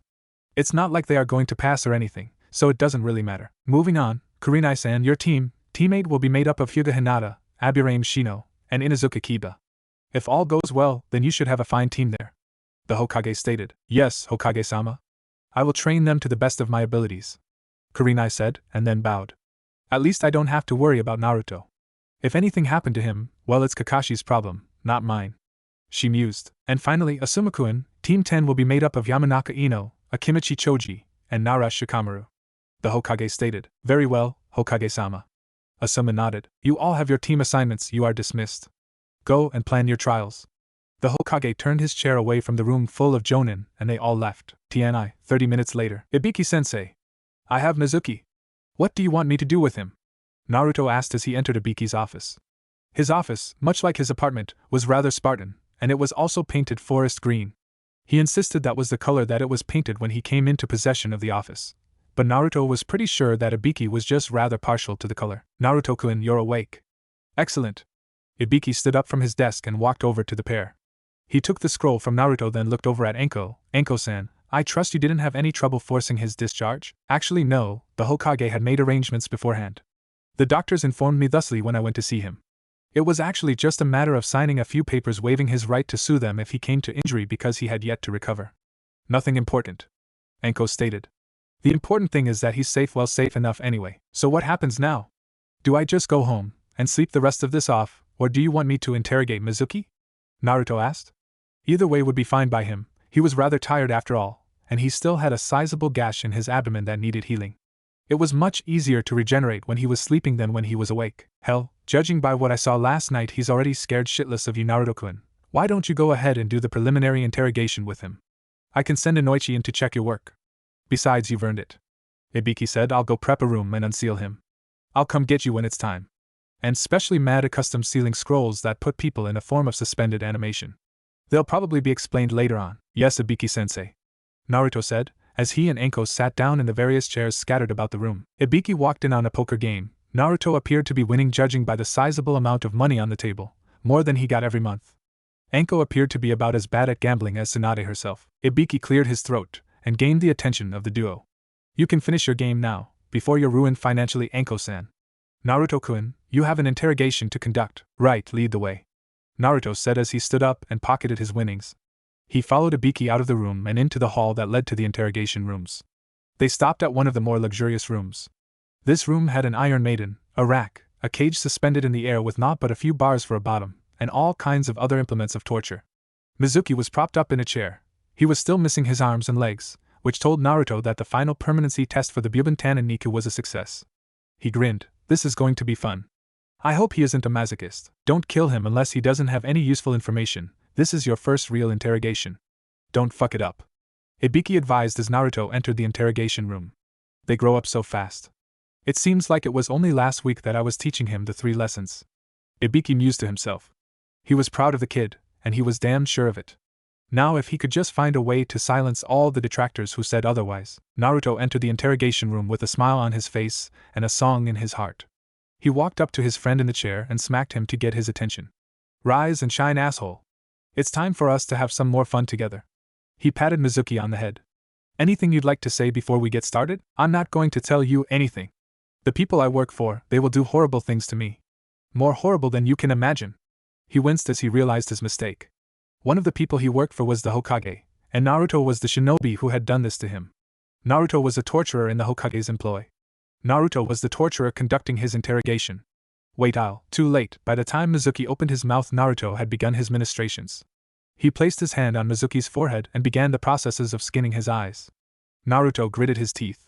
Mizuki screamed, loud and long. Naruto stopped once his subject's pupils were no longer protected by his corneas. He took the little skin plugs from his eyes and put them in his pockets. Naruto took a saban needle and inserted it in his subject's right eye. He slowly slid the needle into Mizuki's pupil until it was stopped by the barrier that was the lens. He then applied more pressure until he had pierced the lens and gained access to the inside cavity of Mizuki's eye. Mizuki screamed coherently now. Stop, I'll tell you!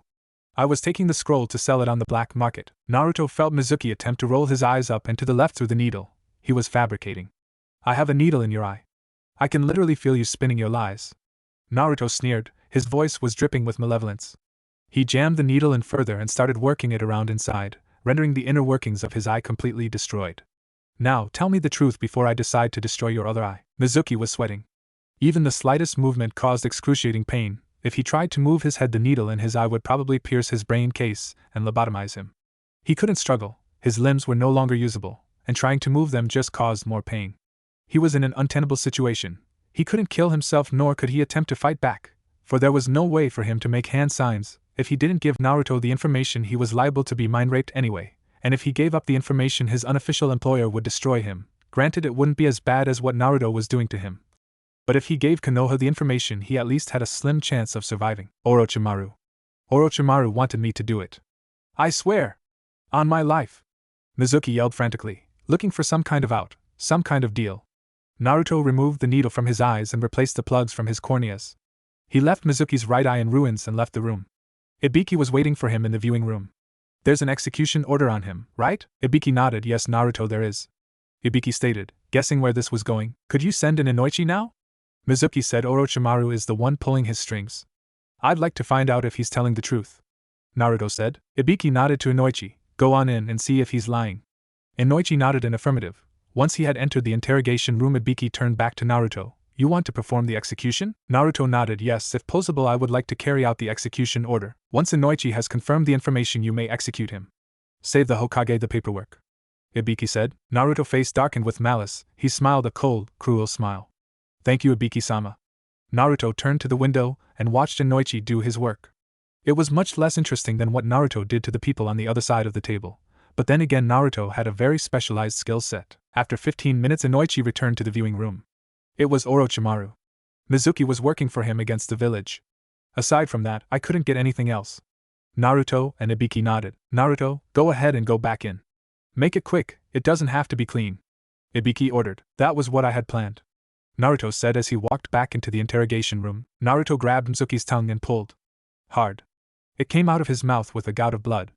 Excellent. Now I won't have to listen to you scream. He placed the tongue in a tray and left it there. Mizuki whimpered like an animal when Naruto placed his hands on either side of his skull. He was trembling when Naruto applied pressure to his head. He broke down in incoherent hysteria when he felt the chakra flowing into his head. By the time Naruto lifted up his head, there were bloody tears rolling down his face, and every time he attempted to make a sound, blood-laced spittle would flow from his lips. When Naruto had raised Mizuki's head sufficiently high enough, his flesh started to flow off of his skull. First his hair fell out, then his eyes slipped out of their sockets. He stopped moving when his nose slipped down his face. By the time his lips fell away, Mizuki was dead. Not even the considerable amount of chakra being pumped into his body could sustain him now. When Naruto yanked the skull off of the body, it was clean of flesh. The brain had come out of the nasal passage in a thick gray paste about the time Mizuki had succumbed to Naruto's ministrations. The whole process had taken about 4 minutes and 20 seconds. Naruto left the interrogation room admiring his prize. He had claimed his fourth skull, and he hadn't even been assigned a team yet. Ibiki looked over at him with an approving smile. A bit messy and irregular. But you'll learn. Next time, actually keep to what I taught you and you'll do better. All in all, you did well. For a novice, thank you, Ibiki-sensei. Naruto said. After making his report on the outcome of the interrogation, Naruto went back to Ibiki's apartment 8, and then, after placing his new skull on the pile, he slept. The next morning saw him eating breakfast and rushing out the door. He had mended his wound from his mindscape while he slept, and he was now back at 100% functionality. On his way to the academy, he stopped in at one of the better weapon shops and picked up a few things, piano wire, exploding tags, smoke bombs, that kind of stuff. He stocked up on kunai and shuriken. Although he didn't really use them much, it wouldn't be a bad idea to have a ready supply of them. He left the shop and returned the glares directed at him along the way. He had mastered conveying killer intent with just a look, and now the pansy-ass villagers were suffering for all that they had put him through.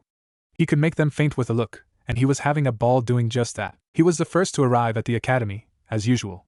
He sat there thinking about the events of the past couple of days and realized that he had made his first kill as a shinobi with absolutely no problems. In fact, it had been quite exhilarating, not particularly enjoyable, but it was not an unpleasant experience either. And the feel of the blood, unforgettable. Iruka-sensei and the other students began to arrive while Naruto was contemplating blood and skulls. He was lost in thought until he heard Iruka begin talking about the teams. He listened for his name, knowing that there was nothing he could do about the team selection, and therefore not giving a shit who was on which team. Team 7 will consist of Uzumaki Naruto, Haruno Sakura, and Uchiha Sasuke. This was met with a shout of yes from the nameless pink-haired bitch, and a what from Sauce Boy. Really? Naruto shouted. He still didn't give a shit about who was on his team, but did he have to be on the same team as the Uchiha asshole? He would have words with someone over this, and that someone was probably going to be their sensei. Your Jonin sensei will be Hatake Kakashi. Team 8 will consist of Hyuga Hinata, Inuzuka Kiba, and Aburame Shino. Your Jonin sensei will be Yuhi Kurinai. This was met with positive comments, negative comments, and a bit of gnashing of teeth. Team 9 is still in circulation, so Team 10 will consist of Akimichi Choji, Nara Shikamaru, and Yamanaka Ino. Your Jonin sensei will be Sarutobi Asuma. This was met with a similar reaction to Team 8. Alright, that's everybody. Be careful out there. Try not to get yourselves killed. Iruka said before leaving the room. 3 hours later saw everyone gone but the newly formed Team 7. It had been established that Naruto and Sauced Up were not particularly fond of each other, and nameless pink-haired bitch was an idiot who did nothing but swoon over Gay Sauce, which was completely pointless because Gay Sauce was, quite obviously, asexual and therefore not interested in men or women. Naruto tried not to get annoyed by the idiots around him, and he was failing miserably. Yo! Someone said from the doorway, since you guys are the only people left, you two, he said while pointing at the Uchiha and Pinky bitch, must be my cute little students, and you, he pointed at Naruto, must be Ibiki's protege. I look forward to working with you. Now if you guys would kindly meet me on the roof, we can get started. Wait, you look forward to working with that clanless asshole, and not me? Sauce Boy yelled at no one in particular. At the same time, Pinky bitch yelled words to similar effect. When they looked around they saw 2 swirls of leaves fluttering down to the floor. Naruto and Kakashi had both shined up to the roof. By the time Naruto's counterparts arrived on the roof, he and Kakashi already had themselves comfortably situated. Kakashi motioned for the 2 slow children to sit down. Tell me about yourselves. Name, hobbies, dreams for the future. I'll start. So my name is Hatake Kakashi. The only one of you 3 who could even begin to understand any of my hobbies is Naruto, and my dreams for the future, well, they mostly involve a little orange book I keep in my pocket. He pointed at Pinky bitch. You go next. My name is Haruno Sakura. My hobbies involve a certain person. My dreams for the future involve manipulating my way into an arranged marriage with a moneyed family. Pinky bitch said. She blushed. Wait, did I say that last part out loud? Uchiha, you next. Kakashi said. My name is Uchiha Sasuke. My hobby is training to kill people I hate. He glanced over at Naruto. And my dreams for the future involve killing people I hate. Sauce Junk finished. Your turn, Naruto. Kakashi said. My name is Uzumaki Naruto. My hobbies are training, studying, and creating new jutsu. My dreams for the future involve TNI and making Ibiki Nizen proud. Naruto said. Kakashi clapped his hands. Excellent. Tomorrow we meet at Training Ground 7 at 7 o'clock. Oh, and don't eat breakfast. Why not? Pinky bitch asked. You'll only throw it up. Kakashi stated before he shined away. As soon as Naruto saw Kakashi's swirl of leaves, he too shined away. Sauce less raged at his inability to shin. Ibiki's apartment. The next morning, 6 a.m. Naruto had already been awake for 2 hours at 6. He had not intended to wake at 4, but his body clock had dictated that he do so, and to disobey one's own clock was absurd, so he had promptly complied. Right now, he was contemplating the horrors he had inflicted upon yesterday's victim, for not calling it by name dehumanized it, which in turn helped Naruto rationalize the horrors he had inflicted upon Mizuki away. What he did was not something he really wanted to think about, and in hindsight he had been unnecessarily brutal. He could have caused just as much pain with much less of a mess, and considerably less soft tissue damage had he given his actions careful consideration. He snapped himself out of that train of thought, and came to the resolution that he would be more efficient next time. After all, killing the subject wouldn't always be an option, and he needed to be able to administer to his subjects with a gentler touch. He stood up from the desk where he had been contemplating the paradox that was his existence, and left his bedroom to go prepare breakfast. He couldn't care less about the other two Nimrods on his team, but he was going to eat. Kakashi may be a slave driver, but he had been under the tutelage of Ibiki and Anko for the better part of his life, and he was pretty sure he could handle whatever Kakashi had in store for him. He looked in the fridge, and pulled out a couple of eggs and a flat iron steak. He sliced the steak up and put it in a skillet, and after frying it for a while he cracked the eggs into a measuring cup, whipped them, and poured the resulting mixture of yolk and white over the steak. He let that cook for a few minutes, then removed it from heat, and smothered it in black pepper and ketchup. His breakfast consisted of that, an apple, and a cup of green tea from a pitcher of the stuff that he had brewed yesterday. Really strong, full of caffeine. Not as good as a cup of coffee, but it got the job done, and that was all that really mattered. After breakfast, he made his way to Training Ground 7. He arrived first, as was his wont, and promptly climbed a tree to wait for his sensei. He couldn't care less about his teammates, after all they were just a couple of meat shields to him. That would be a wonderful jutsu, Naruto thought, taking a person, and then turning them into a pulsating wall of meat to protect myself. I'll have to try that. The sound of twigs breaking and loud grunting signaled the arrival of one of his teammates, the Uchiha, if the grunting actually meant anything. A few minutes later and his suspicions were confirmed by a high-pitched squeal, and the sound of gnashing teeth. Going by what he could hear, Pinky Bitch was attempting to rape the Uchiha, and he was trying to chew off his arms and or legs. God damn it, Sakura! Get the hell off of me, you crazy broad!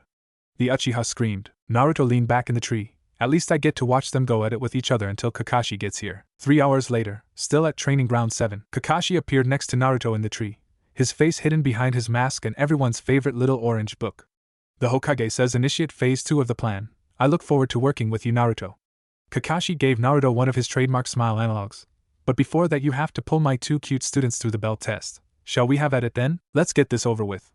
Naruto said as he and Kakashi dropped out of the tree. The pair landed in front of the 2 other members of Team 7, who seemed a little worse for wear. Sakura was covered in bite marks, and looked very pleased with herself, while the Uchiha looked disheveled and out of sorts. However, it didn't appear as if his female teammate had actually succeeded in her unwanted amorous venture, because she was still alive, and the Uchiha's pants were still on. This led Naruto to wonder why the Pinky Bitch looked so smug. Maybe she had proved a point or something. Regardless, as soon as Sasuke saw Kakashi they had separated and righted themselves. Where were you two? Sasuke demanded. Yeah, you're both 3 hours late. Sakura added in support of the love of her life. Kakashi just grinned behind his mask. I had a meeting with the Hokage, and I would imagine Naruto's been here the whole time. That doesn't matter though. Kakashi paused, because I am administering the real Genin exam right now. Sasuke and Sakura responded with a resounding WTF. Naruto had expected additional tests before his team actually started taking missions. Kakashi proceeded to explain the intricacies of the bell test to his students. How if they couldn't get the bells by noon, all 3 of them were going to back to the academy. One of them must fail, and that the ones who did get bells were to get lunch. Sasuke and Sakura took this pretty much at face value, happy to be rid of Naruto if they passed. Naruto, however, knew that there was some other purpose to this test because all of the Genin cells in circulation were 3-man squads plus Jonin-sensei.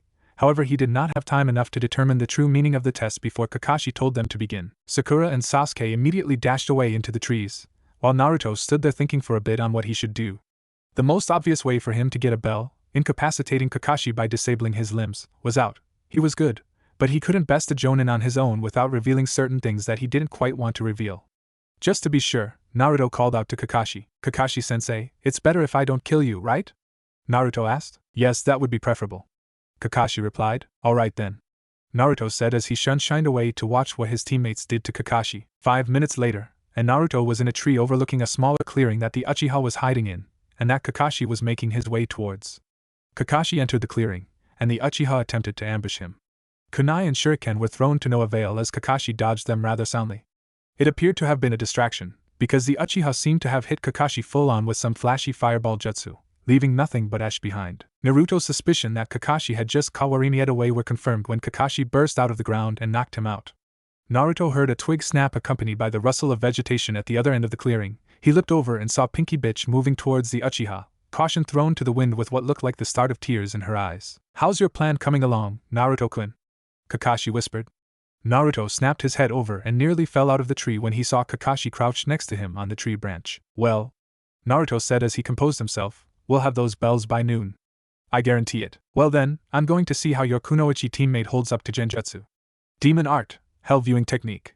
Kakashi whispered. The pink-haired banshee started screaming for a few minutes and then, after a while, she fell over frothing at the mouth. They're both down there for you, Naruto-kun, so why don't you tell them your plan so we can get this over with? Kakashi said as he shined away. Naruto nodded, and then dropped down into the clearing. He tied Sasuke and Sakura together, and then shook the two of them awake. Alright, you two, listen up. I have a plan to get the bells from Kakashi, and the best part is you two only have to distract him. This was met with much groaning and gnashing of teeth from the two ninja tied up in front of him. He, however, got them to shut up when he informed them that he would be giving the bells to the two of them. Now here's the plan. Training Ground 7, 11:42 a.m. Two Narutos charged out of the trees in front of Kakashi. He had been waiting for Naruto to attempt to get the bells, and was surprised that it had taken him so long to do so. Now that he was unimpressed.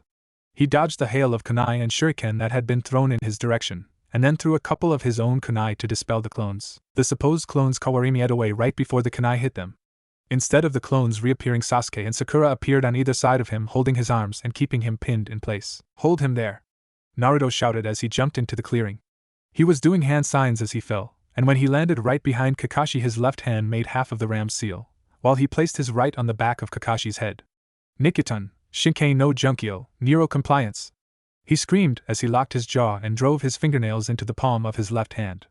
Kakashi had a pained look on his face for a full minute before he finally caved under Naruto's jutsu. Sasuke-kun, Sakura-chan, go ahead and take the two bells. Lunch is on me, he said through clenched teeth.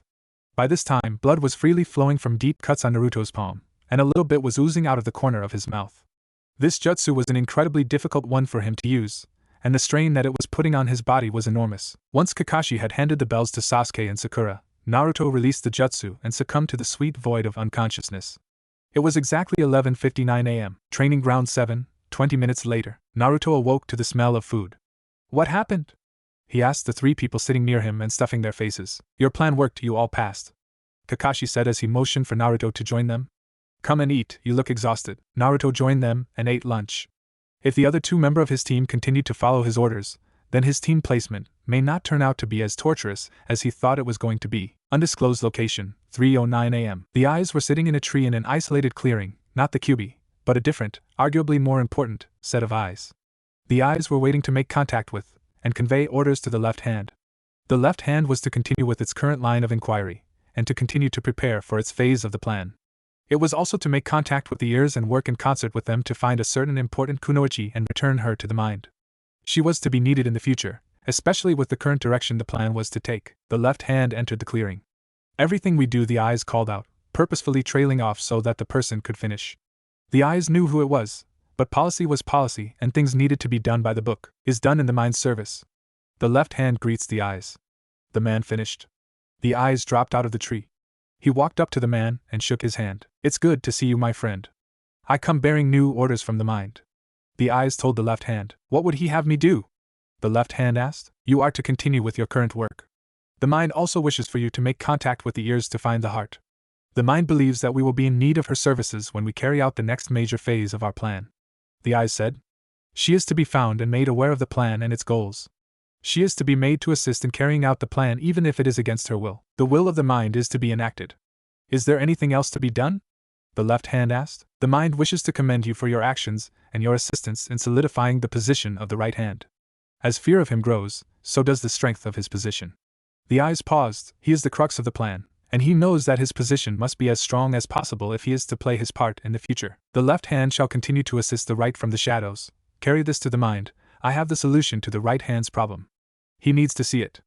The left hand handed the eyes a package. Very well. Go in peace, my brother. The eyes said, and you as well. The left hand replied. The two parted ways to carry out their respective assignments. The Hokage's office, 11:17 a.m. Hey old man, we've been doing crappy D-rank missions for an age. Why can't we do something else? Give us something harder. Naruto complained. He had been with Team 7 for a few months now, and they had made little progress. The Uchiha was still an arrogant ass, and Pinky Bitch was still useless. He and Kakashi had made some progress with them, but it was like pulling teeth, and getting things done was nigh impossible. Naruto and Kakashi were of the opinion that if they did something more difficult it would force the two of them to grow to catch up with Naruto or perish. It's good to see you too, Naruto. I think I have a job for Team 7. It's a C rank, so you will be leaving the village. The Hokage said. What say you, Kakashi?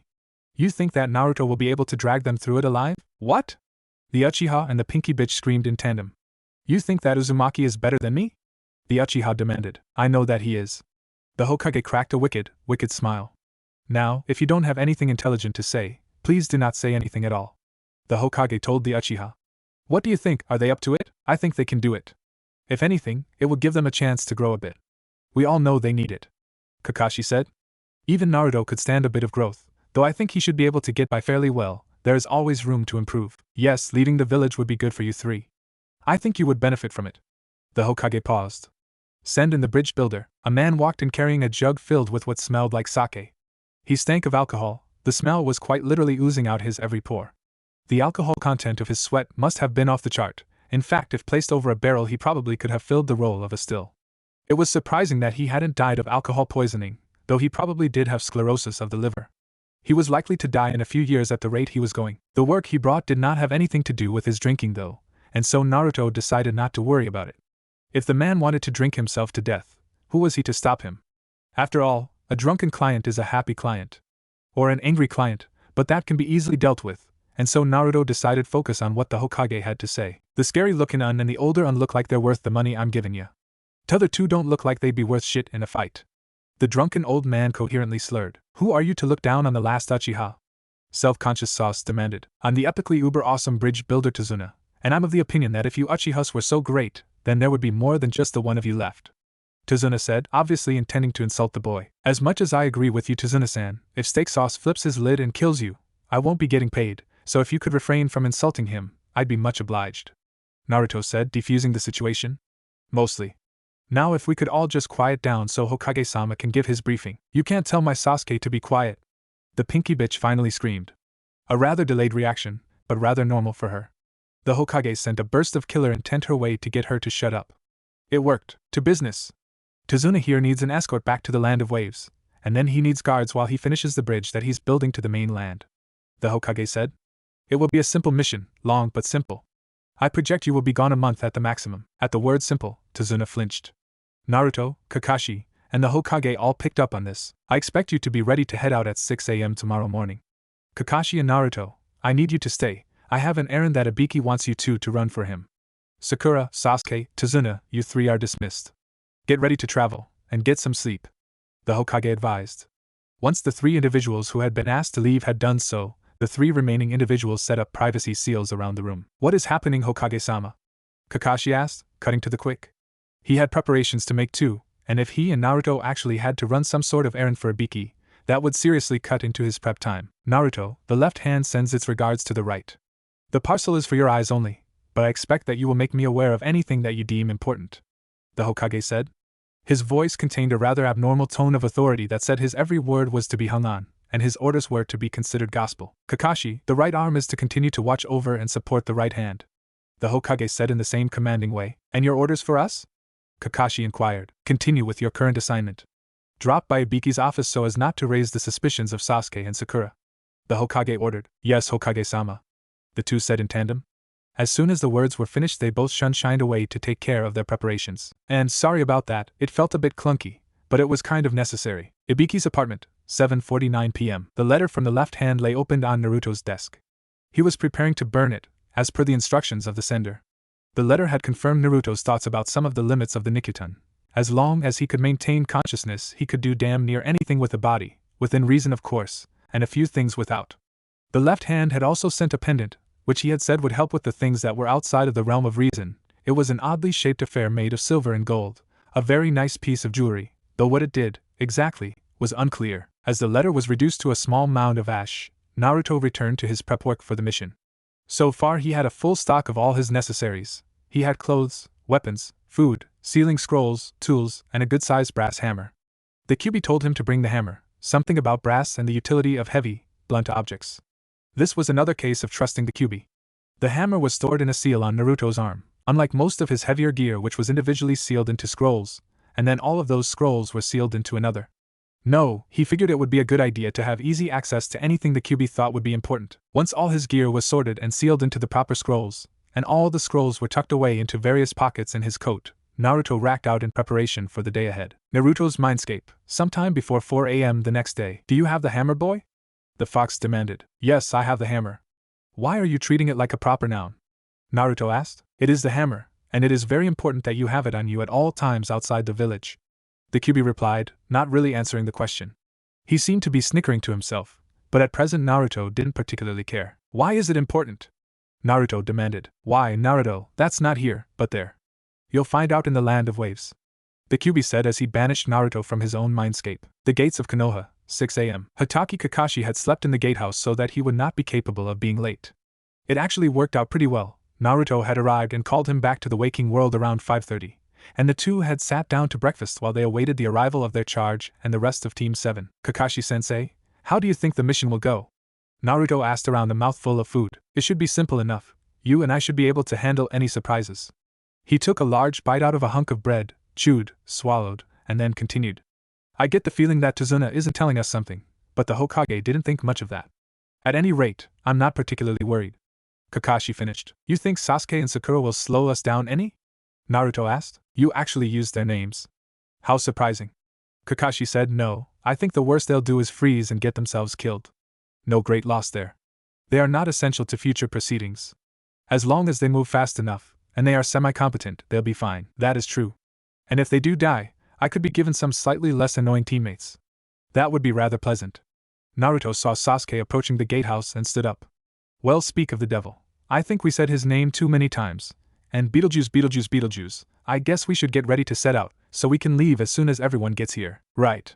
Kakashi said. Accelerated time. With Tazuna and Sakura arriving soon after Sasuke, the genin set out on their first excursion outside the village. Naruto took point with Sasuke and Sakura guarding either side of Tazuna and Kakashi bringing up the rear. They walked in relative peace for a time, before Sasuke decided he wanted to take point. Of course, this was promptly shot down due to his gross incompetence, compared to Naruto, and he was made to maintain his assigned position. With Sasuke reminded of his station within the team, they continued on, the various members of the group conversing quietly amongst themselves. Naruto was mostly concerned with watching his back, given his penchant for attracting attackers, while Sasuke and Sakura were talking with Tazuna about his home country, and Kakashi read his book while keeping an eye on the rear. From what Naruto heard of Tazuna's conversation with his teammates, the Land of Waves was not a pleasant place to live. This differed vastly from the last intelligence update that Ibiki had received, meaning that something was happening, and that the mind did not yet have his fingers in this pie. Going off this train of thought, the most likely reason that the Hokage had sent Team 7 was that the mind had ordered him to, so he and Kakashi could gather information on the discrepancy. There was, in all likelihood, money to be made by interfering in this matter, beyond the meager pay of this C-ranked mission, and therefore it was wholly necessary to perform to their utmost capacity, for if they failed the reprisal would be swift, and at the worst, could mean both of their deaths. The mind was not a forgiving employer. Normal time. Naruto looked ahead and saw two oddly regular puddles across from each other ahead in the road. Aside from the fact that it hadn't rained in a few weeks, the two puddles were too perfect to have been naturally occurring, and as Naruto neared, he perceived the faintest hint of chakra coming off of them. Genjutsu. Illusions, and poor ones at that. Naruto held up his hand and made a fist, signaling that they were to stop. Kakashi-sensei, there are two puddles in the road ahead of us. They don't seem to be natural. I can sense the faintest bit of chakra from them. Naruto stated. Very well, Naruto. You found the puddles, go investigate them. Kakashi said, giving Naruto a knowing look. Naruto nodded, and moved to approach the puddles. Wait! The Kyuubi shouted inside his head, get out the hammer. It may come in handy. How are you talking to me right now? I thought we could only communicate in the mindscape. Naruto thought, as he bit his thumb and unsealed the hammer. I'll explain later. The Kyuubi replied in an offhand manner, you can channel chakra through the hammer. That should be useful in a fight considering you have to get in close to use it, and that's the only way you like to fight. Right, Naruto thought as the hammer appeared in his hand. It was a magnificently wrought brass affair, designed to be held and swung with one hand. Its head was a heavy flat block on one side, and a wicked point on the other. It looked like it was designed with crushing and piercing in mind. It also looked like it would be more comfortable in a smithy or with a westerner, than with a ninja.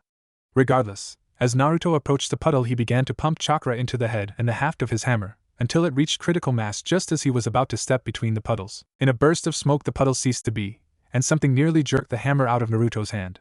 He tightened his grip on the haft, and as the smoke cleared he saw that there was a chain wrapped around his hammer, and a Miss Nin was pulling on either end of said chain. Now channel your chakra into the chain, form your hand seal, and say Nikitun, Gan Shinryaku, Cancerous Invasion.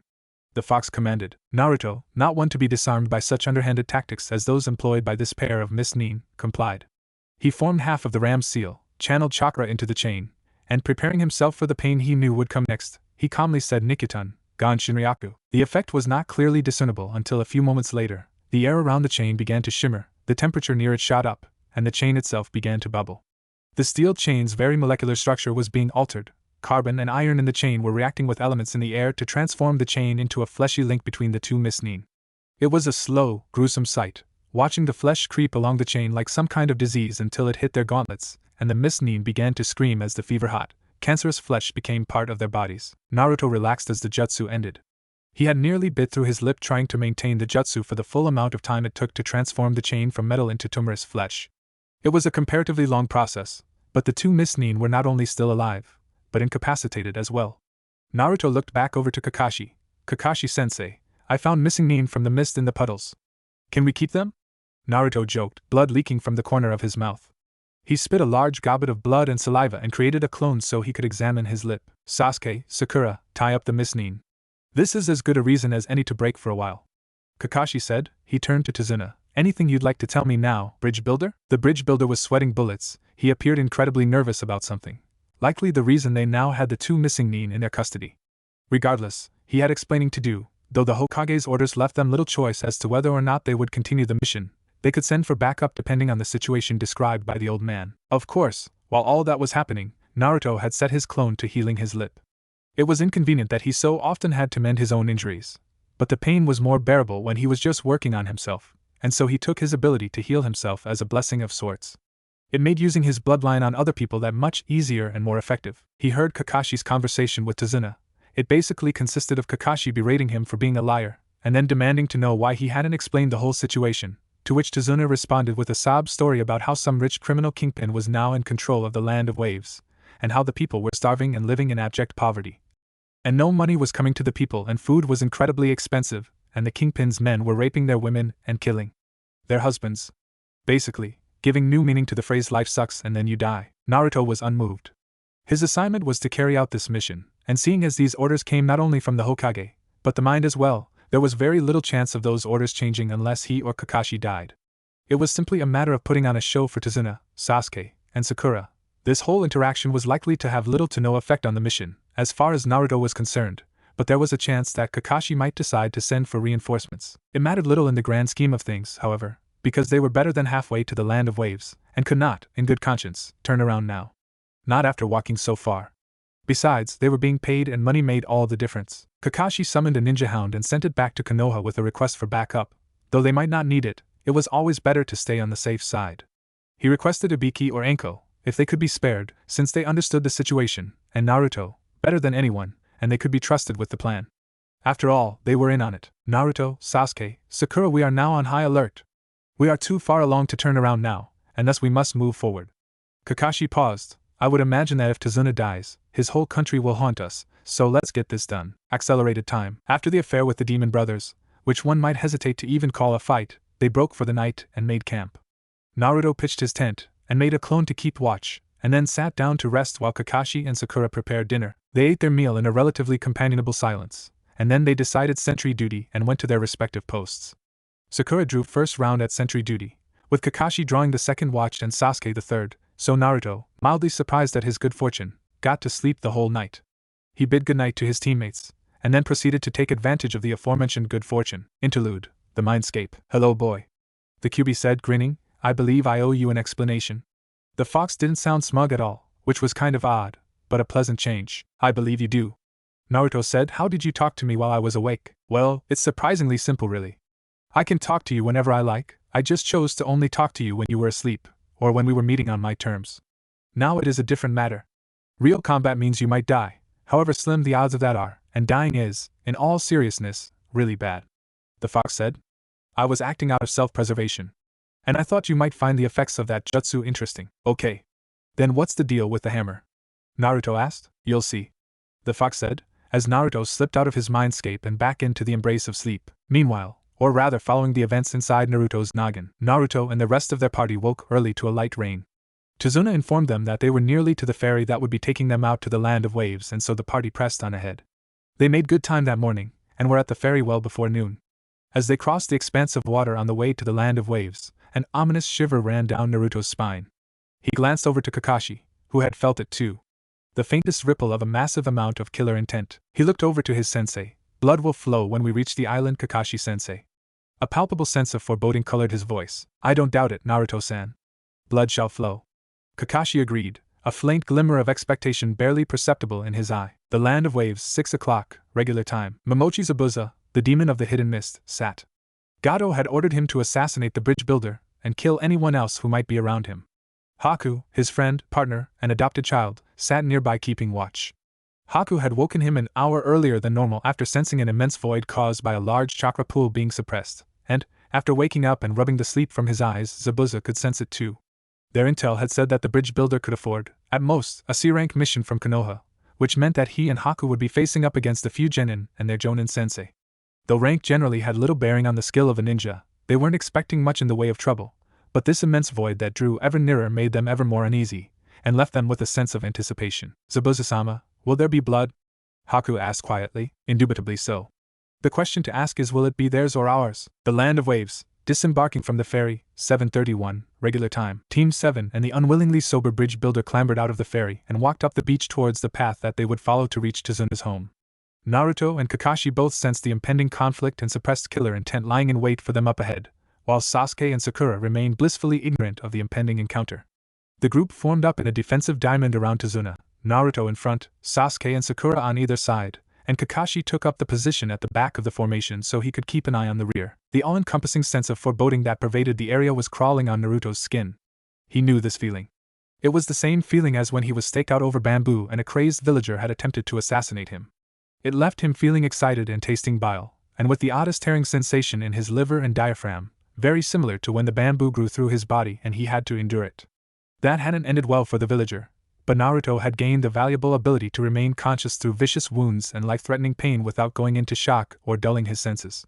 He felt that vile excitement now, and knew something big was coming. Of course, Kakashi was experiencing something similar to Naruto. A twitching in his Sharingan eye, an itching in the back of the socket, a burning along the optic nerve as the adrenaline aroused an immune response. The burning sensation wasn't long for this world, however, for the same adrenal rush that triggered the immune response caused an unconscious surge in Kakashi's chakra that encapsulated the eye and reminded his immune system that the eye was supposed to be there. Kakashi knew what was coming. Vaguely. He also knew Naruto could sense it too. He only hoped his other two students, the liabilities, would have the good sense to grab Tazuna and get out of the way. A fight was coming soon. He could sense their opponents. He could feel them ahead, but they would not strike first. 10 minutes later, and even Sasuke and Sakura could feel what was coming. Their movements became erratic, and the pair began to experience an acute nervousness and a burgeoning sense of dread. They wanted nothing more than to turn and run, but with Kakashi behind them, they didn't dare unless ordered to do so. They drew nearer and nearer to the breaking point until, just seconds before they were going to snap, Naruto signaled the halt. A kunai attached to a loop of piano wire flew out of his other hand, and the group heard the distinctive squelch of a blade driving into soft flesh. A jerk of Naruto's wrist brought a snow-white rabbit flying out of the underbrush on the side of the trail. Thin smoke drifted out of the bush, as well as the sound of a muted poof. A substitution jutsu. Naruto caught the blade, and wiped it off on the winter coat of the rabbit. Kakashi-sensei, it is starting. Sasuke, Sakura, keep your guard up, and protect Tazuna. There could be trouble soon. Kakashi said. He was keeping his cool under pressure, so was Naruto, but they had to keep the bridge builder safe, and it wouldn't exactly be a good thing if his other two students were to perish. He was right, the blood will flow. The land of waves, ahead of Team 7, 7:54, regular time. Zabuza crouched on a tree branch near Haku. The kid in front, the one creating the chakra void, had sensed him in the bush. He had substituted the rabbit for himself and got away, managing to avoid detection, but the rabbit had been found. They knew something was up, if they hadn't known already. The coming confrontation would be bloody and difficult. There was no way to gauge who would come out on top, and the little voice that usually told him he would be fine, and that he and Haku would be able to just keep on going, was ominously silent. Haku? Yes, Zabuza-sama? Do you feel it coming? Yes, be ready. The land of waves, 8 o'clock, regular time. A thick, heavy mist had rolled in. Visibility was drastically reduced, and Naruto couldn't see very far in front of him. It was almost time. Naruto could feel it. He could sense the tension in Kakashi. He could hear his teammates shaking. A faint sound of something hitting the ground softly made Naruto perk up. He glanced back at Kakashi. He had heard it too. Sasuke, Sakura, take Tazuna and hide. Keep him alive. No questions. But Kakashi knew there was no chance his orders would be followed. He felt the waves of rolling killer intent coming out of the mist, and he was putting out his own as well. Naruto was also releasing a surprisingly massive amount of killer intent for a genin. His other two students would be frozen in fear and despair, and Tazuna would likely have collapsed. Naruto, get ready! A whistle predicated a massive blade. It passed a hair's breadth away from Naruto's neck, just missing him because he twitched back right when he heard it. Naruto took a step back, and then jumped up into a tree. He drew his thumbnail across the seal that held his hammer, and it fell into his hand. The same wicked point on one end, and blunted square on the other. Still very heavy. Still very out of place in the hands of a ninja. The brass felt warm in his hands. Comfortable. A burst of flesh chakra spiked his body temperature, and the mist around him started to burn away. He dropped down out of the tree, and a bubble of clear air formed in the mist. He saw the blade rush back through towards him, into his bubble of clear air, and knew who was attacking them. The head taker clashed with the hammer and Momochi Zabuza stepped out of the mist. Momochi Zabuza-sama. It is a privilege to meet you on the field of battle. Naruto spun the haft of his hammer, and caught Zabuza's blade under the point. That was your rabbit back there, wasn't it, you clever boy? Tell me, how do you have the strength to stop my blade? Zabuza asked as he drove his blade into the offending hammer. He was preparing to disengage, and retreat to reevaluate his attack strategy. But before that, a little bit of idle chatter with one of the people he was about to kill wouldn't hurt. Ibiki-sensei is a good teacher, Naruto said. Ironically, he was about to disengage as well, jerking his hammer to the side, pulling Zabuza's blade with it. Safely out of reach for a matter of seconds, Naruto jumped away. I know of you, Zabuza-sama. I've seen your entry in the bingo book, The Demon of the Hidden Mist.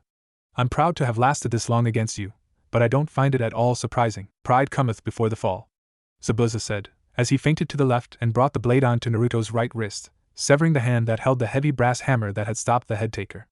A wicked smile crossed Zabuza's face as he growled, and now, my boy, comes the fall. Head taker whistled towards Naruto's neck. En route to the Land of Waves, 6 o'clock, regular time. Mitarashi Enko was especially worried about Naruto.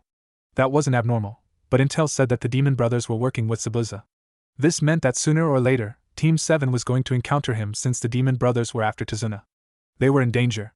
Enko had confidence that Naruto could last in a fight with Zabuza, and had no doubt that Kakashi would come out of an encounter with Zabuza alive as well. She had no idea who would win though. They needed her help, and so she was making her way to the Land of Waves as quickly as possible. She had a sinking feeling that something bad was going to happen, and she wasn't going to get there on time. Something was going to happen to Naruto, and she wasn't going to be there for him again. The thought only made her run faster, away from the memories of her past failure. The Land of Waves, out of sight, out of mind, 8:06, regular time. Haku looked out on the fight between Zabuza and the Konohanin. It had looked interesting for a few moments, and then Zabuza cut off the Konohanin's hand. With a quick glance around the area, Haku took in the rest of the situation. The bridge builder and the two ninja guarding him had recovered from the killer intent. They had gained some semblance of cohesion in an attempt to carry out their sensei's orders. Their sensei was a fair distance away from Zabuza, prepared to intervene if the ninja that was fighting Zabuza fell, but strangely enough he had made no move to assist his student. No matter. He was likely just attempting to prolong his life and take Zabuza by surprise. A sudden, violent motion drew Haku's attention back to Zabuza and the Konohanin. Wait! What is going on here? The mindscape, 8 hours 6 minutes and 19 seconds, dilated time. You're not dying here, boy! The fox screamed. Get off your ass, bet back out there and subject him to your will. I will not end here. I will not, I'm not dead yet. He just surprised me. That's all. Naruto said, rather indignantly. I'm not going to die here. Naruto climbed to his feet and looked up at the Kyuubi. Let me back out there. I can take him. Probably. I don't like probably, boy. At least stop him in his tracks. The Kyuubi shook his head, and Naruto was thrust back into reality. The Land of Waves, 8 hours 6 minutes and 32 seconds, regular time. The arterial spray from Naruto's wrist wasn't letting up. The flow of blood increased exponentially, and without a sign of stopping. If it didn't slow soon, Naruto would bleed to death before he even had time to lose his head. He paled, and ground out Nikiton, Kyusokuna Seze, rapid regeneration. The pool of blood that had formed beneath the stump of Naruto's wrist shot back up against the aforementioned stunted extremity, and began to coagulate. The blood began to take shape, and morph into bones. It was rapidly forming into his hand. Mere seconds later a new appendage had taken the place of the severed one that still clutched the blood-stained haft of the hammer. Gritting his teeth, Naruto rolled forward and grabbed his original right hand, instantaneously assimilating it into his body. He grabbed the haft of the hammer and, with a grunt of effort, heaved the point into the back of Zabuza's knee. Witness the power of a proper noun. Zabuza melted away and his body fell into a puddle of water. He reformed mere inches away in front of Naruto. Naruto reached out and grabbed Zabuza's wrist, pulling himself up from the ground and squeezing the aforementioned forearm. "You think you can cut off my hand and walk away unscathed?" Naruto screamed. An incursion of Nikitan chakra froze Zabuza's arm in place. A look of astonishment crossed the visible portions of Zabuza's face. A mere child had tricked him, had touched him. He reached over with his free arm to attempt to swat the brat away, but a searing heat on his pinned side stopped him after mere centimeters. "This is getting interesting. Very interesting." Slightly beguiled, but nowhere near stymied, Zabuza flexed the muscles of his trapped arm and pulled it free. A pattern of skin matching the Konohanin's hand tore free from his wrist, and blood trickled slowly but freely down his hand, dripping on to the ground. Blood for blood. A battle of wills. Naruto stumbled back as Zabuza flipped away. He should have expected a ninja of Zabuza's caliber to be able to break free of his grasp, but in all his years, despite the admonitions of his senseis, he had developed a sense of omnipotence. This was the first time someone had broken away from Naruto's grasp. He knew, theoretically, that it could be broken, but knowing it and experiencing it in a life-or-death situation were worlds apart. "Shit! Back away! Create distance! Keep your head!" Naruto berated himself for his overconfidence. He should have seen it when he lost his hand. But one question kept flowing through his mind: how could this happen? Zabuza looked on as the Konohanin scrambled clumsily backward. He seemed surprised, and for a second, Zabuza felt some sympathy for him. He recognized the look on the kid's face. He probably knew exactly what he was feeling. The shattering of one's delusion of invincibility, the recognition that even the most powerful among ninja are mortal. It is a world-altering experience, and it only makes those who come to understand it stronger. For a moment, he felt the urge to pick up the boy, dust him off, and tell him that this was just a test from his kage, but it passed. This child wasn't Haku. He wasn't his responsibility. He was a target. He needed to die, or at least be repelled. In another time, he could have killed this boy's team and taken him under his wing, but not now. Too much was at stake. Naruto climbed back to his feet, as Zabuza cleared his head of sentimental drivel. Enemies they may be, but they would fight with honor. The boy deserved as much, and a ninja of Zabuza's caliber merited an honorable confrontation. This would be interesting, to say the least. The two squared off, Naruto firmly grasping the haft of his hammer in both hands, while Zabuza held his blade with an apparent laxity that did nothing to betray his readiness to strike or parry at a moment's notice. Despite his lack of familiarity with the weapon the Kyuubi had chosen for him, Naruto was comfortable enough with it. This was due in part to the Kyuubi guiding his actions and coaching him on how to use it. The warhammer was not a common weapon among ninja, and thus it made sense that the Kyuubi would be prepared to guide him when he was the one who insisted Naruto make use of it. Zabuza, becoming impatient, made the first move. He lunged at Naruto, slashing downwards as he did so. No longer intent on ending the boy, he had witnessed firsthand that it would be difficult to do so. Now he was gauging his capabilities with the implement that seemed to be his primary weapon. The boy made no attempt to mask his chakra pools anymore, and a blazing heat radiated from him, but this wasn't the heat of fire chakra, it was the heat of a fever. The boy, with a quick step back and a deft twist of his wrist, batted the blade away with the flat side of his hammer. It generated a resounding, bell-like ring, and allowed him to jump back and create more space. It was now painfully obviously that, despite his apparent skill, the boy was quite inexperienced with his hammer, otherwise he would have taken advantage of the moment of disorientation to press his attack. If he kept up the pressure, the boy would eventually slip up, and he could end it then. Naruto formed the ram seal with one hand and whispered Nikitan, Shiketsu Kokatsu, bleeding exhaustion. The wound on Zabuza's wrist began to bleed freely, soaking his hand, making the hilt of Headtaker slick and sticky with half-clotted blood. He switched to a one-handed grip, but the damage had been done. Without the added leverage of his second hand, he couldn't swing his blade with the same level of strength or speed. It would only be a matter of time until Naruto wore him down, and with a growing sense of enervation, he realized that he might have to retreat or risk being killed or captured. Naruto saw it in Zabuza's eyes. The infamous ninja had chosen to retreat. He stepped forward, stumbled, regained his feet for a moment, and collapsed. Unbeknownst to Team 7, this was the signal for Haku to move in, fake his death, and extract him. As Naruto dispelled his jutsu and moved in to check if Zabuza was still alive, a flight of Saban needles caught him in the side of the neck, and a hunter nin from the Mist village appeared. "Thank you for wearing him down for me. I've been stalking Zabuza for some time. I will dispose of the body." The hunter nin bent down and picked up Zabuza and shined away, much to the dismay of Naruto, Kakashi, and the other rather bewildered members of their group. Naruto shifted his gaze over to Kakashi. "Is it over, sensei?" "For now, Naruto-kun." Kakashi replied, rather disappointed he didn't get a chance to go at Zabuza, but not terribly broken up over it. It wasn't the end of the world, and he didn't have to risk his life. "Good," Naruto said, then he paled and promptly passed out. The land of waves, 500 meters behind Team 7, 8:16, regular time. Enko saw Team 7 just ahead of her, She could also make out the form of Naruto slung over Kakashi's shoulder. She was too late. Again. She could still catch up and provide the backup that had been requested, and she was intent on doing so. She shined to a point just ahead of Kakashi and turned to face him. Kakashi-san, I am the backup you sent for. What is the situation? Anko asked, surveying the group as she did so. Everyone seemed to be alright except for Naruto. He seemed to be unconscious, and the cuff of his right sleeve was caked with dried blood.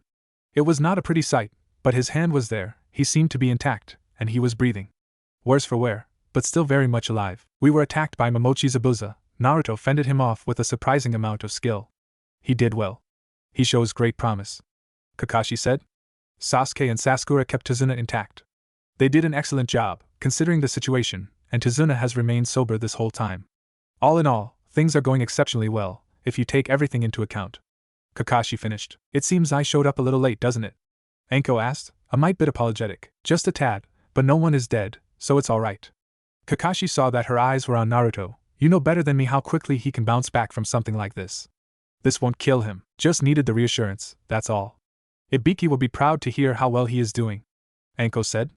She got into formation with the rest of the Konohanin, and joined the march towards Tazuna's domicile. The Land of Waves, Zabuza's hideout, 9 o'clock, regular time. As our group of intrepid Konohanin arrived at Tazuna's home, Zabuza was just regaining consciousness, slung over Haku's shoulder and feeling rather weak. They had just cleared the perimeter traps around their hideout, but once more, something was wrong. A person, a man by his build, was waiting for them in their camp, making no attempt to conceal his presence, or his chakra pools, only his identity. There was a blank Hittite on his forehead, worn in such a way that it cast deep shadows over his eyes. He was clad in a black trench coat and carried no visible weapons, but that meant nothing. A ninja capable of avoiding the traps around their camp was a force to be reckoned with. This anonymous ninja was not to be underestimated. Much like the Konohanin he had fought earlier, the mysterious visitor made no move to intercept the pair as they cleared the tree line around their camp. Haku, careful to maintain the maximum distance possible away from their unwelcome visitor, laid Zabuza down against a log, and then turned to face the interloper. What do you want? If you're here to kill us, you may try. If this is business, make your case before we expel you by force. Haku spoke with conviction, but it was painfully obvious that it was a bluff. Zabuza's condition was eminently visible, and though formidable, Haku likely wouldn't be able to back up the claim. The interloper raised his hands in a gesture of peace, and then spoke. I come here on business. I have a permanent employment opportunity for you two to consider. I am not at liberty to give you any details at this time, but my employer guarantees you the protection of a hidden village, and your bounties will be paid off.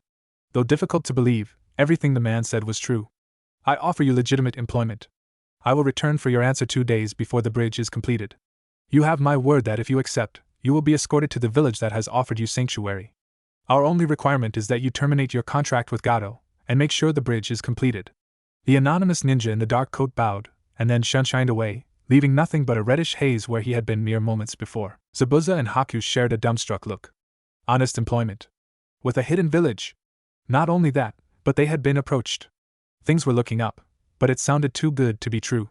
The offer was definitely worth consideration, but leaving Gato's service would be no simple task either. Things could go south for them quickly. This could turn really bad, really fast, but the thought of being able to settle down and stay in one place was simply too tempting. Haku, what do you think? Zabuza looked over at his partner, seeing not the cold ninja who he worked and killed with, but the young child he had rescued many years ago. It is tempting, Zabuza-sama, but my instincts are screaming wait. We must see how things play out between the bridge builder and his hired nin and our current employer. Haku said, torn between survival and stability. My thoughts exactly. We want to finish on the right side of this conflict, and Gato won't want to let us leave alive. Zabuza stated. This requires investigation. We must keep tabs on these Konohanin so we can have an accurate picture of how things will play out. Yes, Zabuza-sama, but first let me tend to your wounds. Naruto's mindscape, time frame irrelevant. Naruto was meditating outside of the fox's cage. He was contemplating his recent clash with the demon of the hidden mist as well as his recently lost sense of omnipotence. He had known all along that he was not a god, but after being untouchable for so long it was a cruel, rude awakening. Ibiki had warned him that something like this would happen, as had Anko.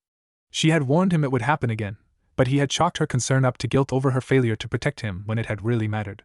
She didn't understand that he didn't fault her for her failure. It had made him stronger, it had played an integral part in crafting his sense of omnipotence. Now that his faux godhead had been crushed into dust, he thanked them for their guidance. This would make him much more careful in the future.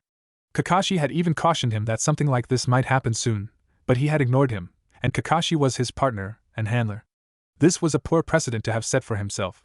He must pay more attention to the advice of those more experienced than him. Firming his resolve, Naruto broke his trance and was set on seeking the advice and guidance of his oldest and most powerful mentor, an ally. He cleared his throat and said, "Hey, Fox.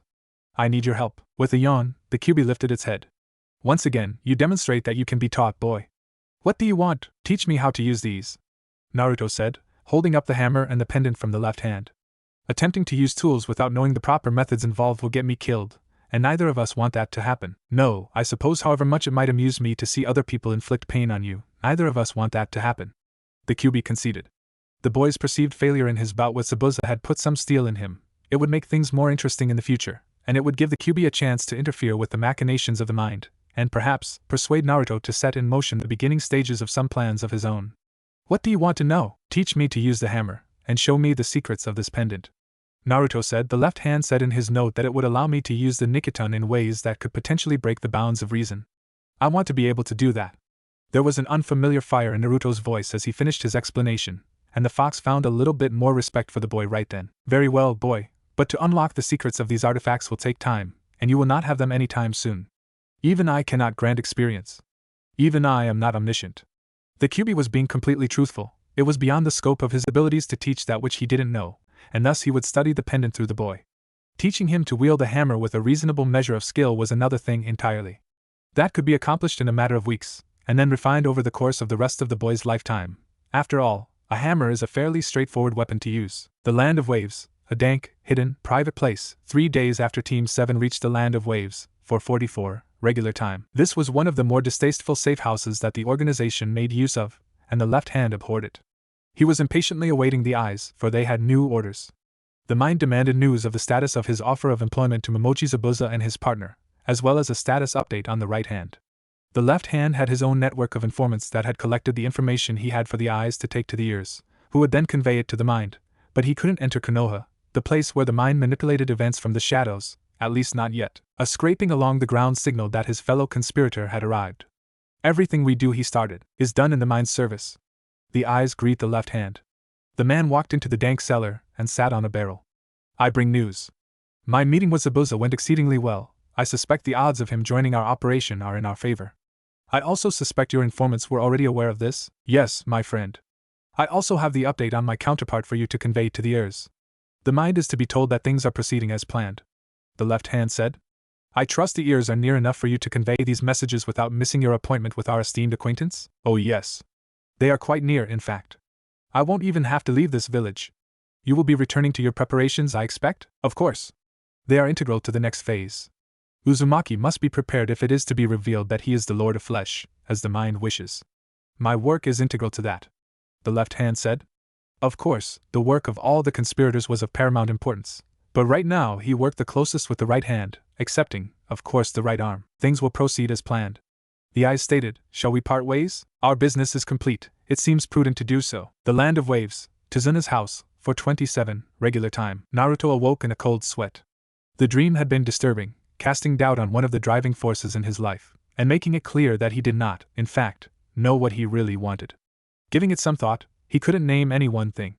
Happiness? He wasn't sure he would ever have that. Friends? He had a few, but they were barely able to see each other because they were on different teams. A companion?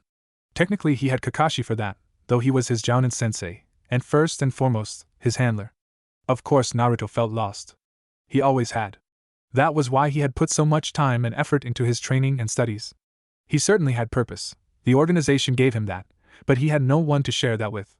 He had no direction on his own. He was a tool for the organization, like all the other operatives. He just happened to be the most visible.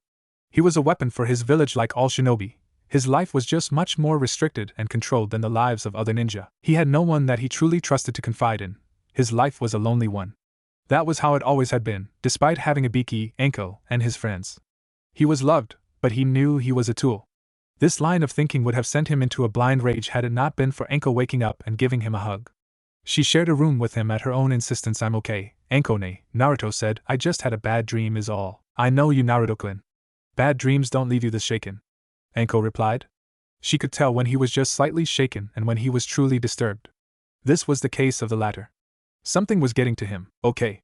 It isn't nothing, But I'm not comfortable discussing it right now, Naruto said.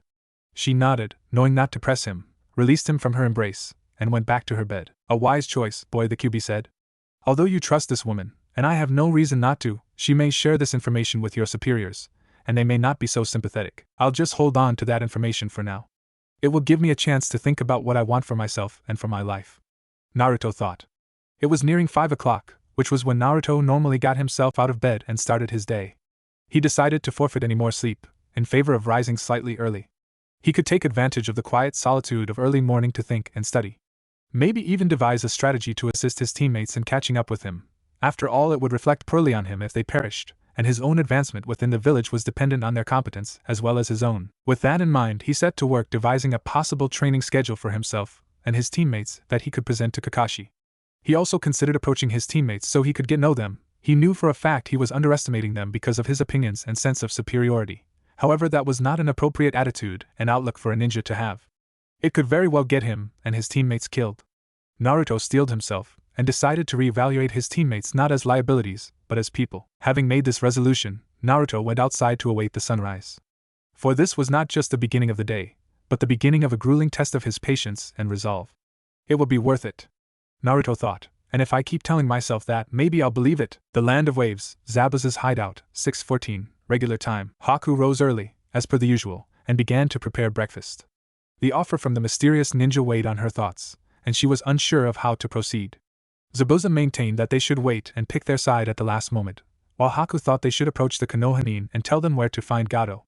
Their reputation as mercenaries wouldn't matter anymore if a hidden village took them in, and it was to their advantage to choose their side sooner rather than later. This had little bearing on what she was currently doing though, and she forced those thoughts from her head. She finished preparing their breakfast, some rice with dried fish that Zabuza had caught, and she had spiced using some herbs she found in the surrounding forest, and proceeded to inform her mentor and father figure. Zabuza-sama, I prepared breakfast, she told him. He was already awake, and checking the traps. He wasn't terribly beat up from the fight with that Konoha genin, but being put in a death-like state always did a number on people, and he was still recovering from that. So, with that in mind, he had opted to stay in camp and manage their traps while Haku kept tabs on the situation in the village and Gato. Of course, that only served to stress her more, but it was part of the job and a necessary evil. I'll be right along, Haku, Zabuza said, as he slowly rose to his feet and made his way towards the cookfire. His movements were sluggish because he had yet to fully recover, but he was able to move around by his own volition. He sat down by the cookfire and took the proffered plate of fish and rice, and then the chopsticks she passed to him as well. Thank you. They both quietly ate their meals, enjoying the food and atmosphere. The temperature was comfortable, and the air was moist. A slight morning fog was coming off the water, and it fostered a sense of security for the Kiri native and his companion. They finished their meal, and then set to discussing the day's business. Haku-san, today I want you to observe the Konohanin. Do not engage them, and stay out of sight. You don't want to be seen. I want you to pay special attention to the blonde genin and the jounin. Zabuza paused, observe them and be back before sundown. I'll stay here to rest and maintain the traps. Yes, Zabuza-sama, Haku said. She cleaned up after breakfast, doused the cook fire, and gathered her equipment. I shall return, she said in lieu of a farewell, before shining away, leaving a cloud of ice crystals behind her. The Land of Waves, Tazuna's house, 8:33, regular time. Team 7 had just finished their breakfast, and was discussing the schedule for the day. Naruto had presented his strategy to Kakashi earlier that morning, and he had agreed with him that they needed some serious training, and that now was a perfect opportunity to start. Kakashi told Sakura and Sasuke that they would be learning a new chakra control exercise today, tree climbing, and he led them outside to demonstrate. Enko was tasked with guarding Tazuna while he worked on the bridge, since Kakashi was fairly certain there would be few incidents for the time being. Thus, with Tazuna taken care of, Kakashi demonstrated the tree climbing exercise for his genin, and began coaching them on how to go about doing it. Of course, Naruto had already mastered tree climbing, so Kakashi had him coach Sakura on it since he thought there would be less friction between those two than if he had Naruto work with Sasuke. Naruto handed her a kunai. Sakura-san, use this to mark your progress as you climb the tree. Don't worry about falling and hurting yourself. I'll fix you up if necessary. Naruto gave her a pleasant look, which only served to produce a deepening feeling of unease in his pink-haired teammate. Uzumaki-san, are you okay? She asked, rather tentatively. He was behaving strangely, not acting as cold as he usually did. In fact, he had actually used her name. She wasn't even sure that he had known it before now. Is this some kind of trick? Yes, I am okay. No, it's not a trick. I just decided to be helpful and pleasant. That's all. Is that a crime? He asked. Sakura shook her head, then looked like she was going to say something snide, but Naruto cut her off before she could make her remark. Well then, with that cleared up, why don't you begin the exercise? She glared at him, started to say something, then thought better of it. Instead she ran at the tree and did as Kakashi had explained, channeling chakra into her feet to cling to the surface of the tree, and running up. She got about halfway up before she lost focus, and sprung off the tree, doing a flip so she would land on her feet. She had thrown her kunai to mark the altitude she had achieved, and had now paused to catch her breath. Good job, Naruto said, handing her a canteen. Hydrate. You might forget in this moist weather, and dehydration is bad for the chakra coils. She accepted the canteen, and took a sip of water. Still suspicious of her suddenly pleasant teammate, she handed the canteen back to him. Thank you, you're welcome, Naruto said, tucking the canteen back in his coat. Now again, she nodded, and ran up the tree. This time, she made it to the top, though she looked like she was going to slip as she neared the branch that was her goal. She sat down on the thick tree limb when she reached it and smiled, feeling slightly smug. She looked down to find Naruto, simply because she wanted to flaunt her achievement, but couldn't see him. Looking for me? He asked, standing next to her. He had shined up, and approached her silently. She started, but didn't fall out of the tree. Great job, Sakura. You got this in 2 tries. That was a lot faster than me, though I learned it years ago. Climb on down and ask Kakashi-sensei if there are any other exercises he wants you to do. As Sakura climbed down, Naruto sat and began to meditate. It felt good to actually help his teammate, but treating her as his equal seemed to have aroused her suspicion. Of course, it was rather odd for Naruto to start treating her like a person after months of treating her as a non-entity. But such was the way of things, it seemed. He exhaled and stood, then shined over to the rest of his team since Kakashi seemed to be talking to Sasuke and Sakura. Ah, Naruto-kun. Nice of you to join us, Kakashi said, and received a nod. I was just telling Sakura that she should go join Enko on guard duty at the bridge.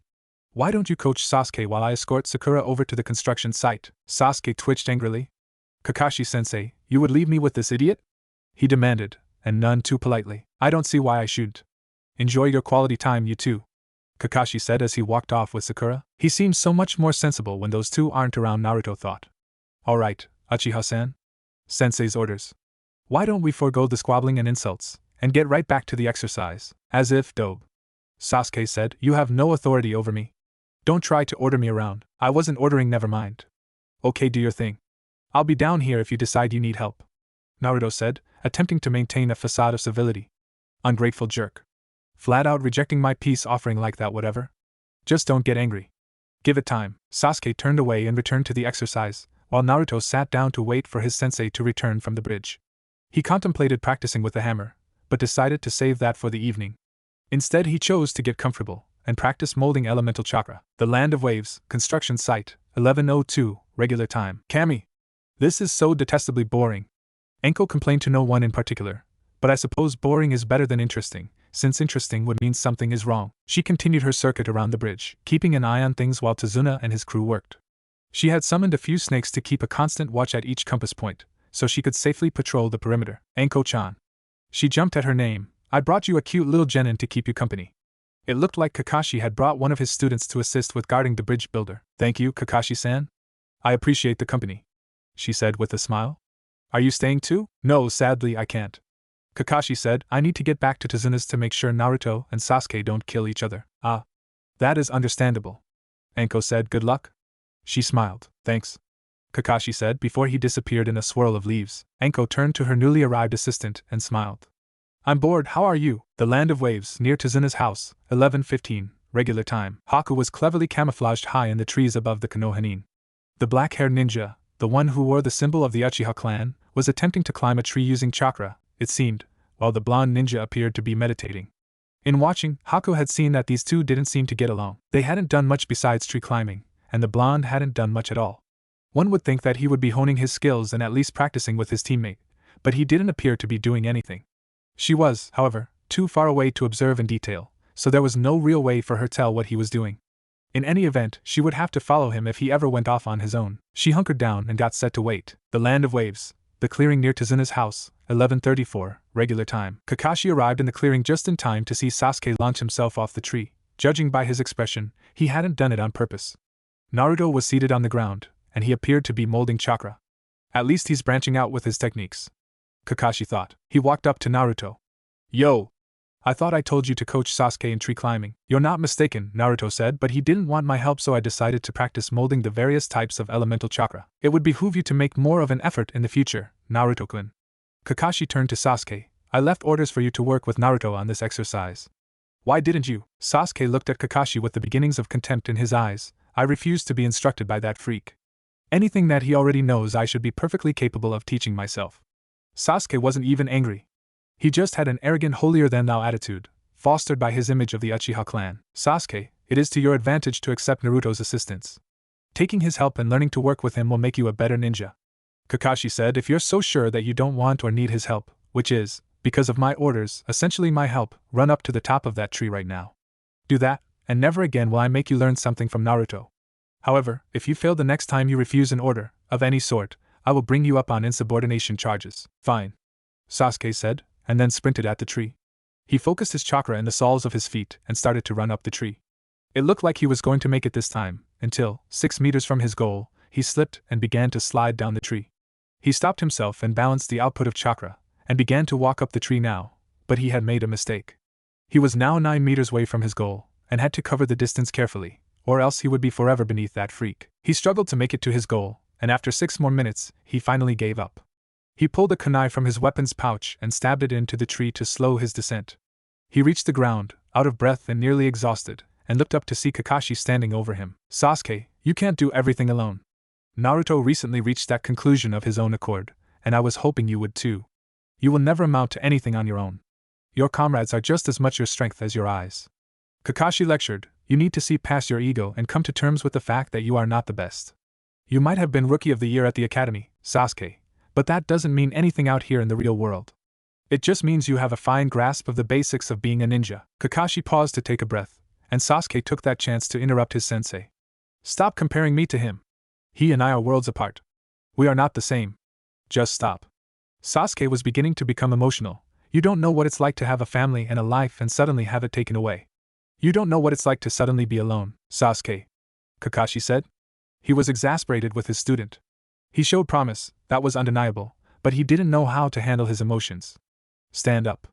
Don't make excuses. The Uchiha started to say something, but the words were lost when Kakashi lifted him up by his hair.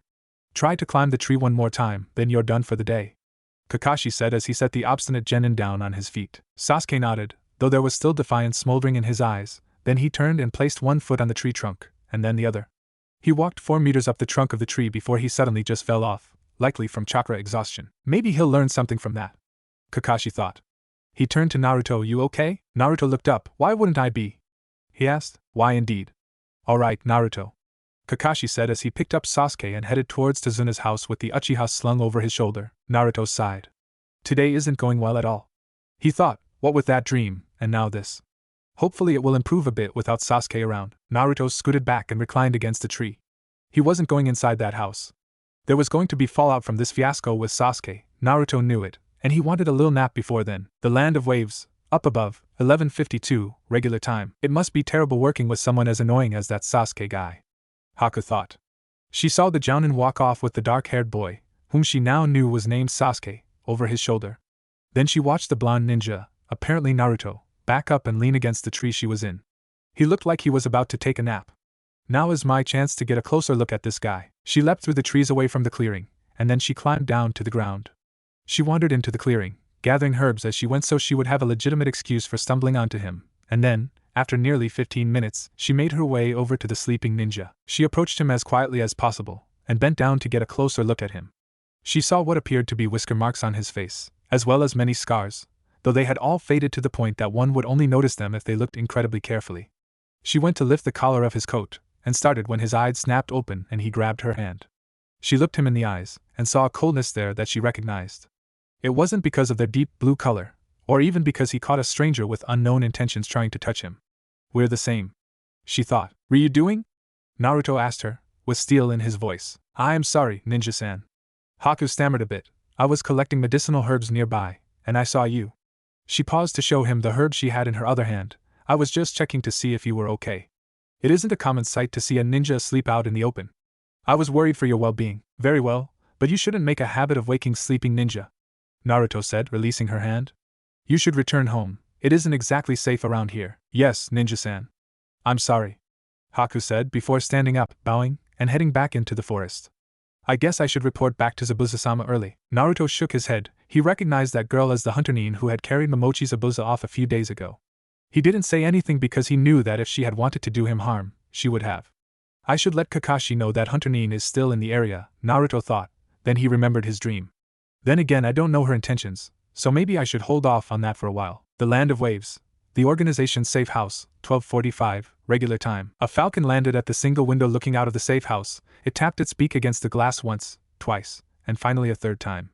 The eyes stood and opened the window for the hawk. It flapped in and lighted on his shoulder. Tied around its leg was a tube for carrying messages. The eyes latched the window, and then untied the tube from the falcon's leg. He opened the tube, and removed the small roll of parchment contained within. The kunoichi working with Momochi Zabuza has just made contact with Uzumaki Naruto. They only spoke, though I wasn't near enough to make out what was said. Number 377. Interesting, he said, thinking out loud. I suppose this is good news. He reached inside his pocket, and withdrew a similarly sized piece of parchment. On it were the coordinates for the dead drop where his informant would find his payment. He had this system in place to keep his informants, and make sure they gave him good information. He rewarded those who served him well quite handsomely, while those who crossed him usually wound up face down in a ditch. He reopened the window, and sent the falcon flying back to his informant, carrying its new message. The Land of Waves, Zabuza's hideout, 14:15, regular time. Haku had taken a circuitous route back to camp to avoid being followed. She was certain that no one had tailed her and that the camp's location was still secure, well aside from their visitor that they had a few days back. But even so, she still did a security check before actually entering their camp. Zabuza saw her walk into camp. You're back a few hours early. Something interesting happen? He asked. Yes, Zabuza-sama. Something interesting did happen, she said. I was seen by one of the Konoha. The one you fought.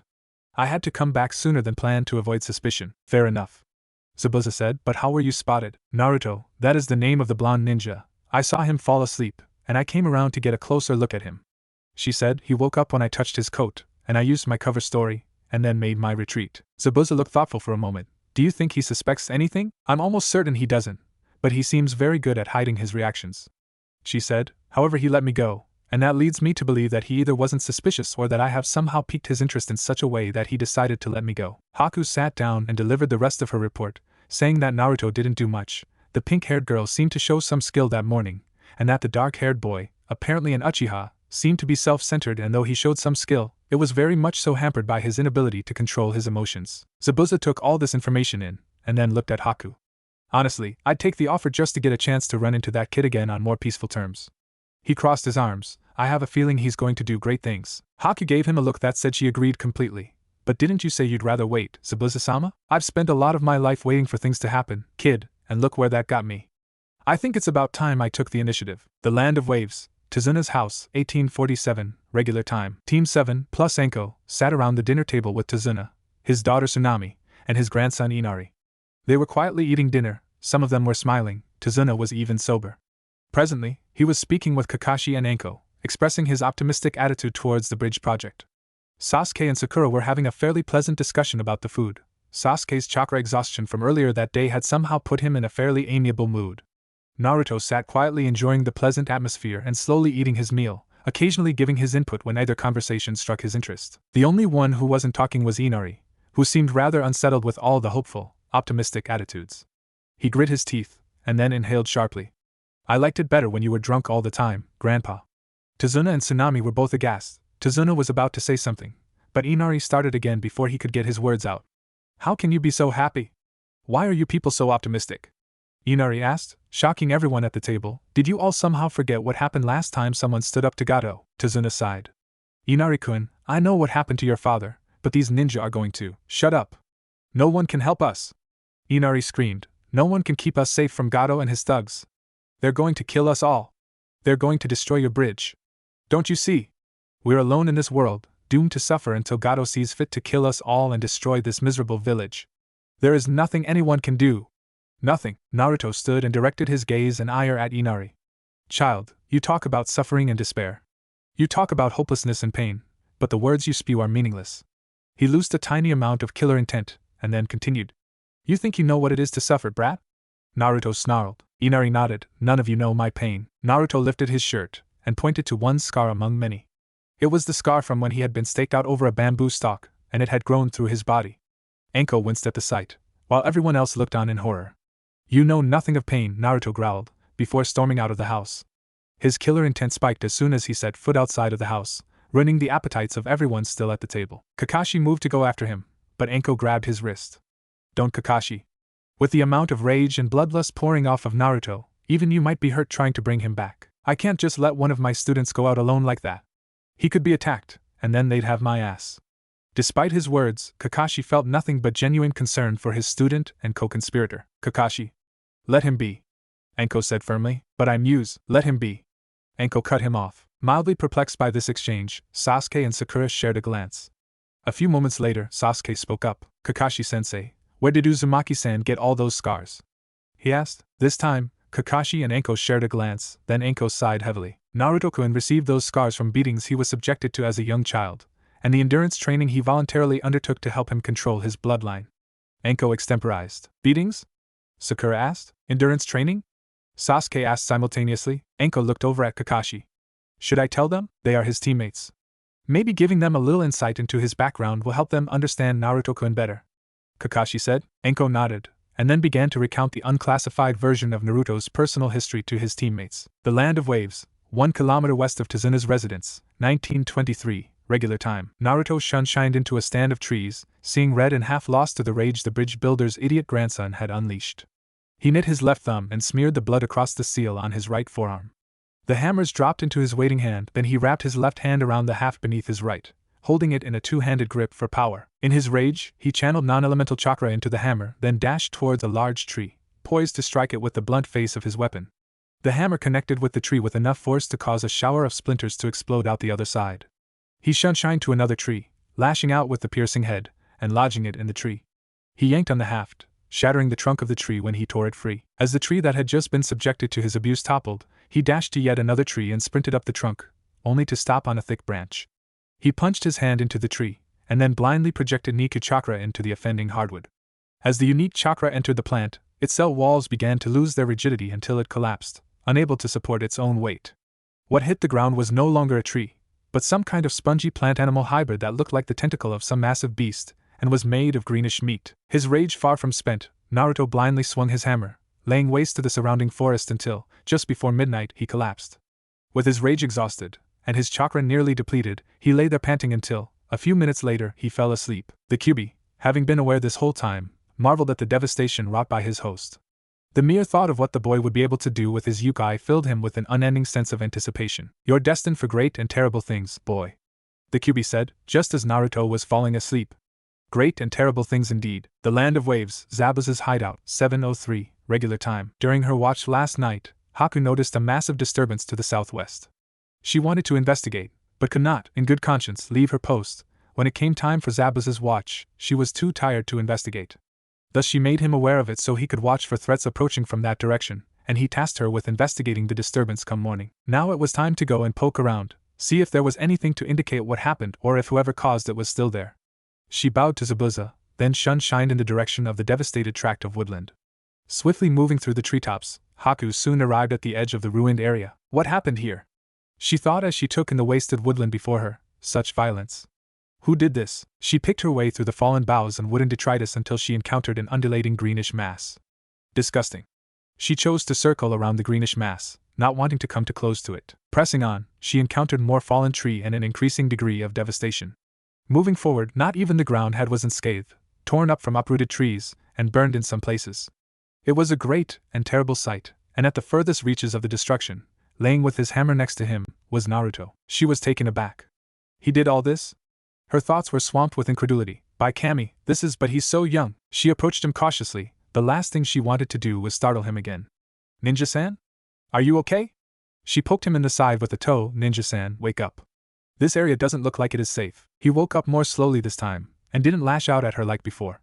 You, he grumbled, sounding rather tired. What do you want, Ninja-san? I stumbled across you again, and with this devastation surrounding you I was concerned for your safety. Haku said fairly honestly. She bent to give him a hand standing up, and he accepted. Thank you for your concern, ma'am, but I've got nothing to worry about from whoever did this, Naruto said. His face had taken on a decidedly dark cast, his brow bent, a malicious pull in the left corner of his mouth. Why is that, Ninja-san? She asked, though she already had an inkling of the answer. Because I did this, Naruto said, sounding as if he was disappointed with his own actions. Then his face softened, and a half-smile appeared on his lips. I have a name, you know. He's trying to draw attention away from the fact that he did all this. If I press, it might look suspicious, she thought. Oh? And what might that be? She asked almost coyly, having decided to play along. Uzumaki Naruto, a shinobi of the leaf, but I'm sure you could tell that from my Hittite. He smiled. I've given my name, now it's only polite for you to give yours in kind. That is true, Uzumaki-san, she said, smiling as well. My name is Haku. Naruto nodded, then stooped to pick up the hammer. He placed it back in the storage seal on his arm, then turned to his concerned companion. Well, Haku-san, seeing as we are a fair ways away from the village and it is my fault, however inadvertent, that you came out all this way, why don't I escort you back? It is, after all, my duty as a gentleman, he said, offering his arm. So this is why Ibiki-Nizan insisted on teaching me etiquette. It's an excellent deception tactic, playing the white knight. Haku blushed slightly, then looped her arm through his, accepting his offer. They set off in the direction of the village, walking in companionable silence for 10 minutes before Haku looked over at Naruto. Why do you fight, Uzumaki-san? She asked. Please call me Naruto. It doesn't feel right for me to call you by your given name, but for you to call me by my surname, he said, rather amicably. Never one to stand on ceremony, that was something not even Ibiki or the organization could break him of. It really pissed off the other members, so it had become policy that if both the right hand and the right arm were meeting with anyone besides the mouth, whoever was acting as the right arm at the time did all the talking. Okay, Naruto-san, Haku said with a giggle. Why is it that you fight? Why do you follow the path of the shinobi? Naruto thought for a moment whether or not he should share such personal information with this person, whom he suspected was Momochi Zabuza's accomplice. His gut told him he could trust her, but his interrogator training told him not to. Ibiki had always told him to trust his gut feelings though, so he decided to tell this young woman, and suffer whatever consequences might come from his action. I fight to protect my village and the few people who are close to me. I fight to ensure no child is forced to suffer what I had to growing up. Naruto paused, and looked Haku in the eye. I fight to prove something to the village and myself. And what is that, Naruto-san? Haku asked, her trepidation and interest palpable. That I'm not a monster, Naruto said, his voice barely above a whisper. No one is a monster if they fight for noble reasons, Naruto-san, Haku said, feeling she should attempt to comfort the young Konohanin. I know. He nodded, then forced himself to perk up. Thank you, Haku-san. Sometimes I need to be reminded of that. Haku gave him a smile, and then placed her free hand on his upper arm. You're welcome. They continued on, making small talk, but not saying much more of import after that point until they reached the village. I'm not sure this is the most appropriate thing to ask, Naruto began, but will I see you again? Yes, Naruto-san, I think you will, Haku said. Naruto smiled a genuine smile. Thank you again, Haku-san. He reached into his coat and fished out a pocket watch to check the time, and cringed. If you'll excuse me, I really must get back to my team now. Think nothing of it, she said. He nodded, and turned to make his way back to Tazuna's residence. Yes, Naruto-san, we will be seeing each other again, she thought, as she made her way back to Zabuza's hideout. The Land of Waves, the organization's safe house, a detour, 10:13, regular time. Before returning to his team, Naruto chose to take a detour to the local organization's safe house. Following the instructions the mind had provided from memory, he arrived at a door below ground level in an alleyway. He knocked twice, and waited for the code phrase. Everything we do, a voice trailed off from behind the door, is done in the mind's service. The right hand greets the eyes, Naruto said, recognizing the man's voice. Are you going to let me in? Of course, he said as he opened the door for Naruto, swiftly shutting it as soon as he was inside. What brings you to here? I was just checking in to see if there was anything I could do to be of use to you, Naruto said. The eyes looked at him for a second. Ah, he said, fished in his coat and produced a large envelope. If you are approached by Momochi Zabuza and his accomplice with a peace offering of any sort, make sure this finds its way into his hands. Eh? What is it? Naruto asked, taking the envelope and stowing it in his coat. An offer from the mind by way of the mouth. The eyes said, interesting. Naruto replied, thinking out loud, indeed.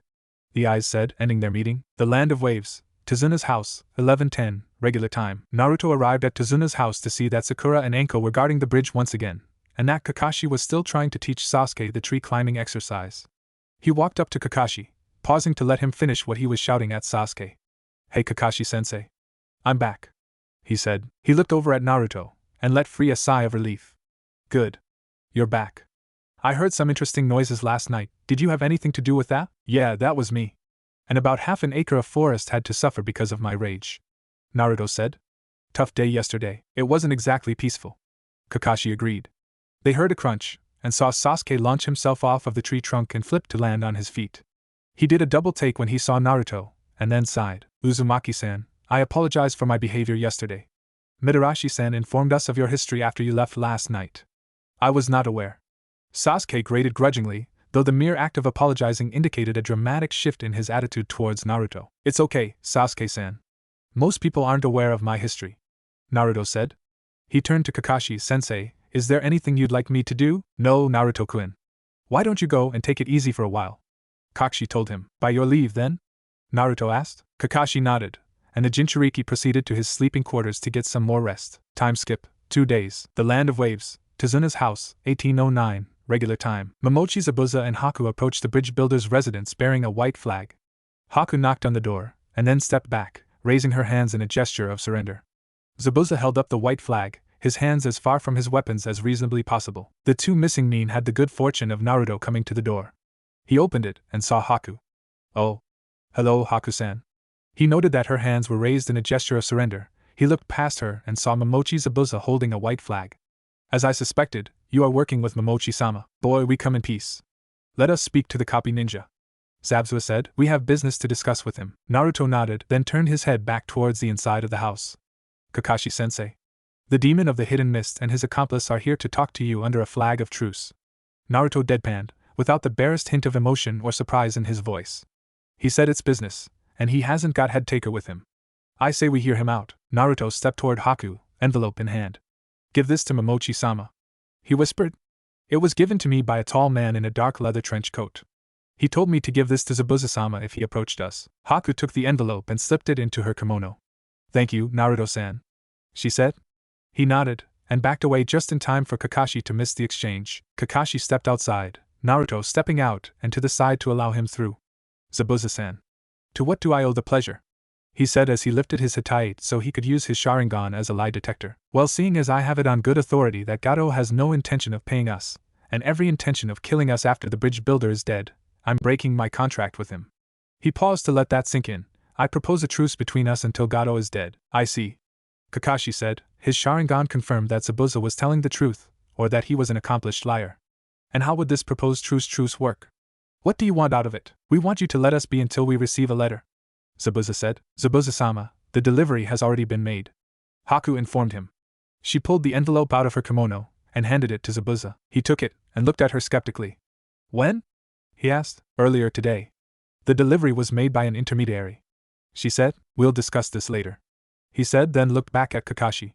If you would be so kind as to allow me to open this envelope. Very well, but if you try anything suspicious, I'll see it. Kakashi acquiesced. Zabuza nodded, then opened the envelope. He drew out 4 folded sheets of high-quality stationery and read them over. Well, I'll be damned, Zabuza said. He looked over at Haku. Official pardons and letters of sanctuary bearing the seal of the Hokage, he told her. Even though his mouth was hidden by bandages, you could tell the man was smiling. Let me see those, Kakashi said, holding his hand out for the documents. He read them over and got to the seal, then pulled out his own orders for the mission and compared the 2 seals. They were identical. They're authentic. So now it would seem this has gone from a truce to a gesture of good faith, Zabuza said. We will get you inside Gato's stronghold so you can eliminate him, and the bridge project can be completed in peace. And then we will escort you back to the Leaf to confirm these with the Hokage and get you 2 settled into the village, Kakashi said. You 2 might as well come in. The 2 missing nin nodded and followed him inside, with Naruto bringing up the rear. Once inside, their company was met with mixed reactions, fear and shock. Why did you let that man in my house? Tazuna demanded. He came under the flag of truce, and bearing an official pardon and letter of sanctuary from the Hokage, Kakashi explained. For all intents and purposes, this man is with us now. What? Enko, Sasuke, and Sakura shouted in unison. Yep. For some reason, the Hokage decided to waive the bounty Konoha has on his head, and offer him sanctuary in the village, Kakashi said. I know it's difficult to believe, but the documents are authentic. Let me see them, Enko said. Kakashi handed her the letters. Give them back to Momochi-san when you're finished with them. Enko read over the letters, and went through an almost identical process to the one that Kakashi had gone through minutes before. Fuck. They're real. I can recognize a forgery, thank you, Zabuza said, taking back his documents. I was Missed ANBU before I became a missing nin. We had to check, Kakashi said. For security purposes. You're a dangerous and cunning man. One could say the same about you, Zabuza said, and the 2 masked ninja laughed. So to business. Here's my plan to get you guys into Gado's stronghold. As Kakashi and Zabuza discussed the plan to get to Gado, and the rest of the individuals in the room stared on in awe, Haku pulled Naruto aside so they could talk in private. When did you know that I was working with Zabuza-sama? She asked him. I suspected you were the fake Hunternin the first time I saw you without the mask. Naruto said, the epitome of composure. Then why did you trust me? She asked, almost sharply. When Ibiki Nizan taught me how to be an interrogator, he told me to always trust my gut feelings. Naruto said, with a smile. I had a feeling I could trust you, and it turned out to be right. I see. You've been trained for TNI already. Haku said, as if coming to some kind of epiphany. So you were acting? Certainly not. Naruto said, completely aghast. I may be a shinobi and novice interrogator, but off the battlefield and outside of the interrogation room, when there is no clear and present danger, I am foremost a gentleman. Haku blinked. What? Everything I said and did was sincere. I just didn't give any indication of who I suspected you were. Naruto said, though he didn't see how he had been unclear. Oh, Haku said. Thank you, Naruto-san. Think nothing of it. Naruto said, and then went back to the dinner table to finish his meal. I hadn't expected that. An interrogator and a gentleman. Haku thought, this young man is intriguing. She blushed a little, and then quietly moved to sit behind and to the right of Zabuza.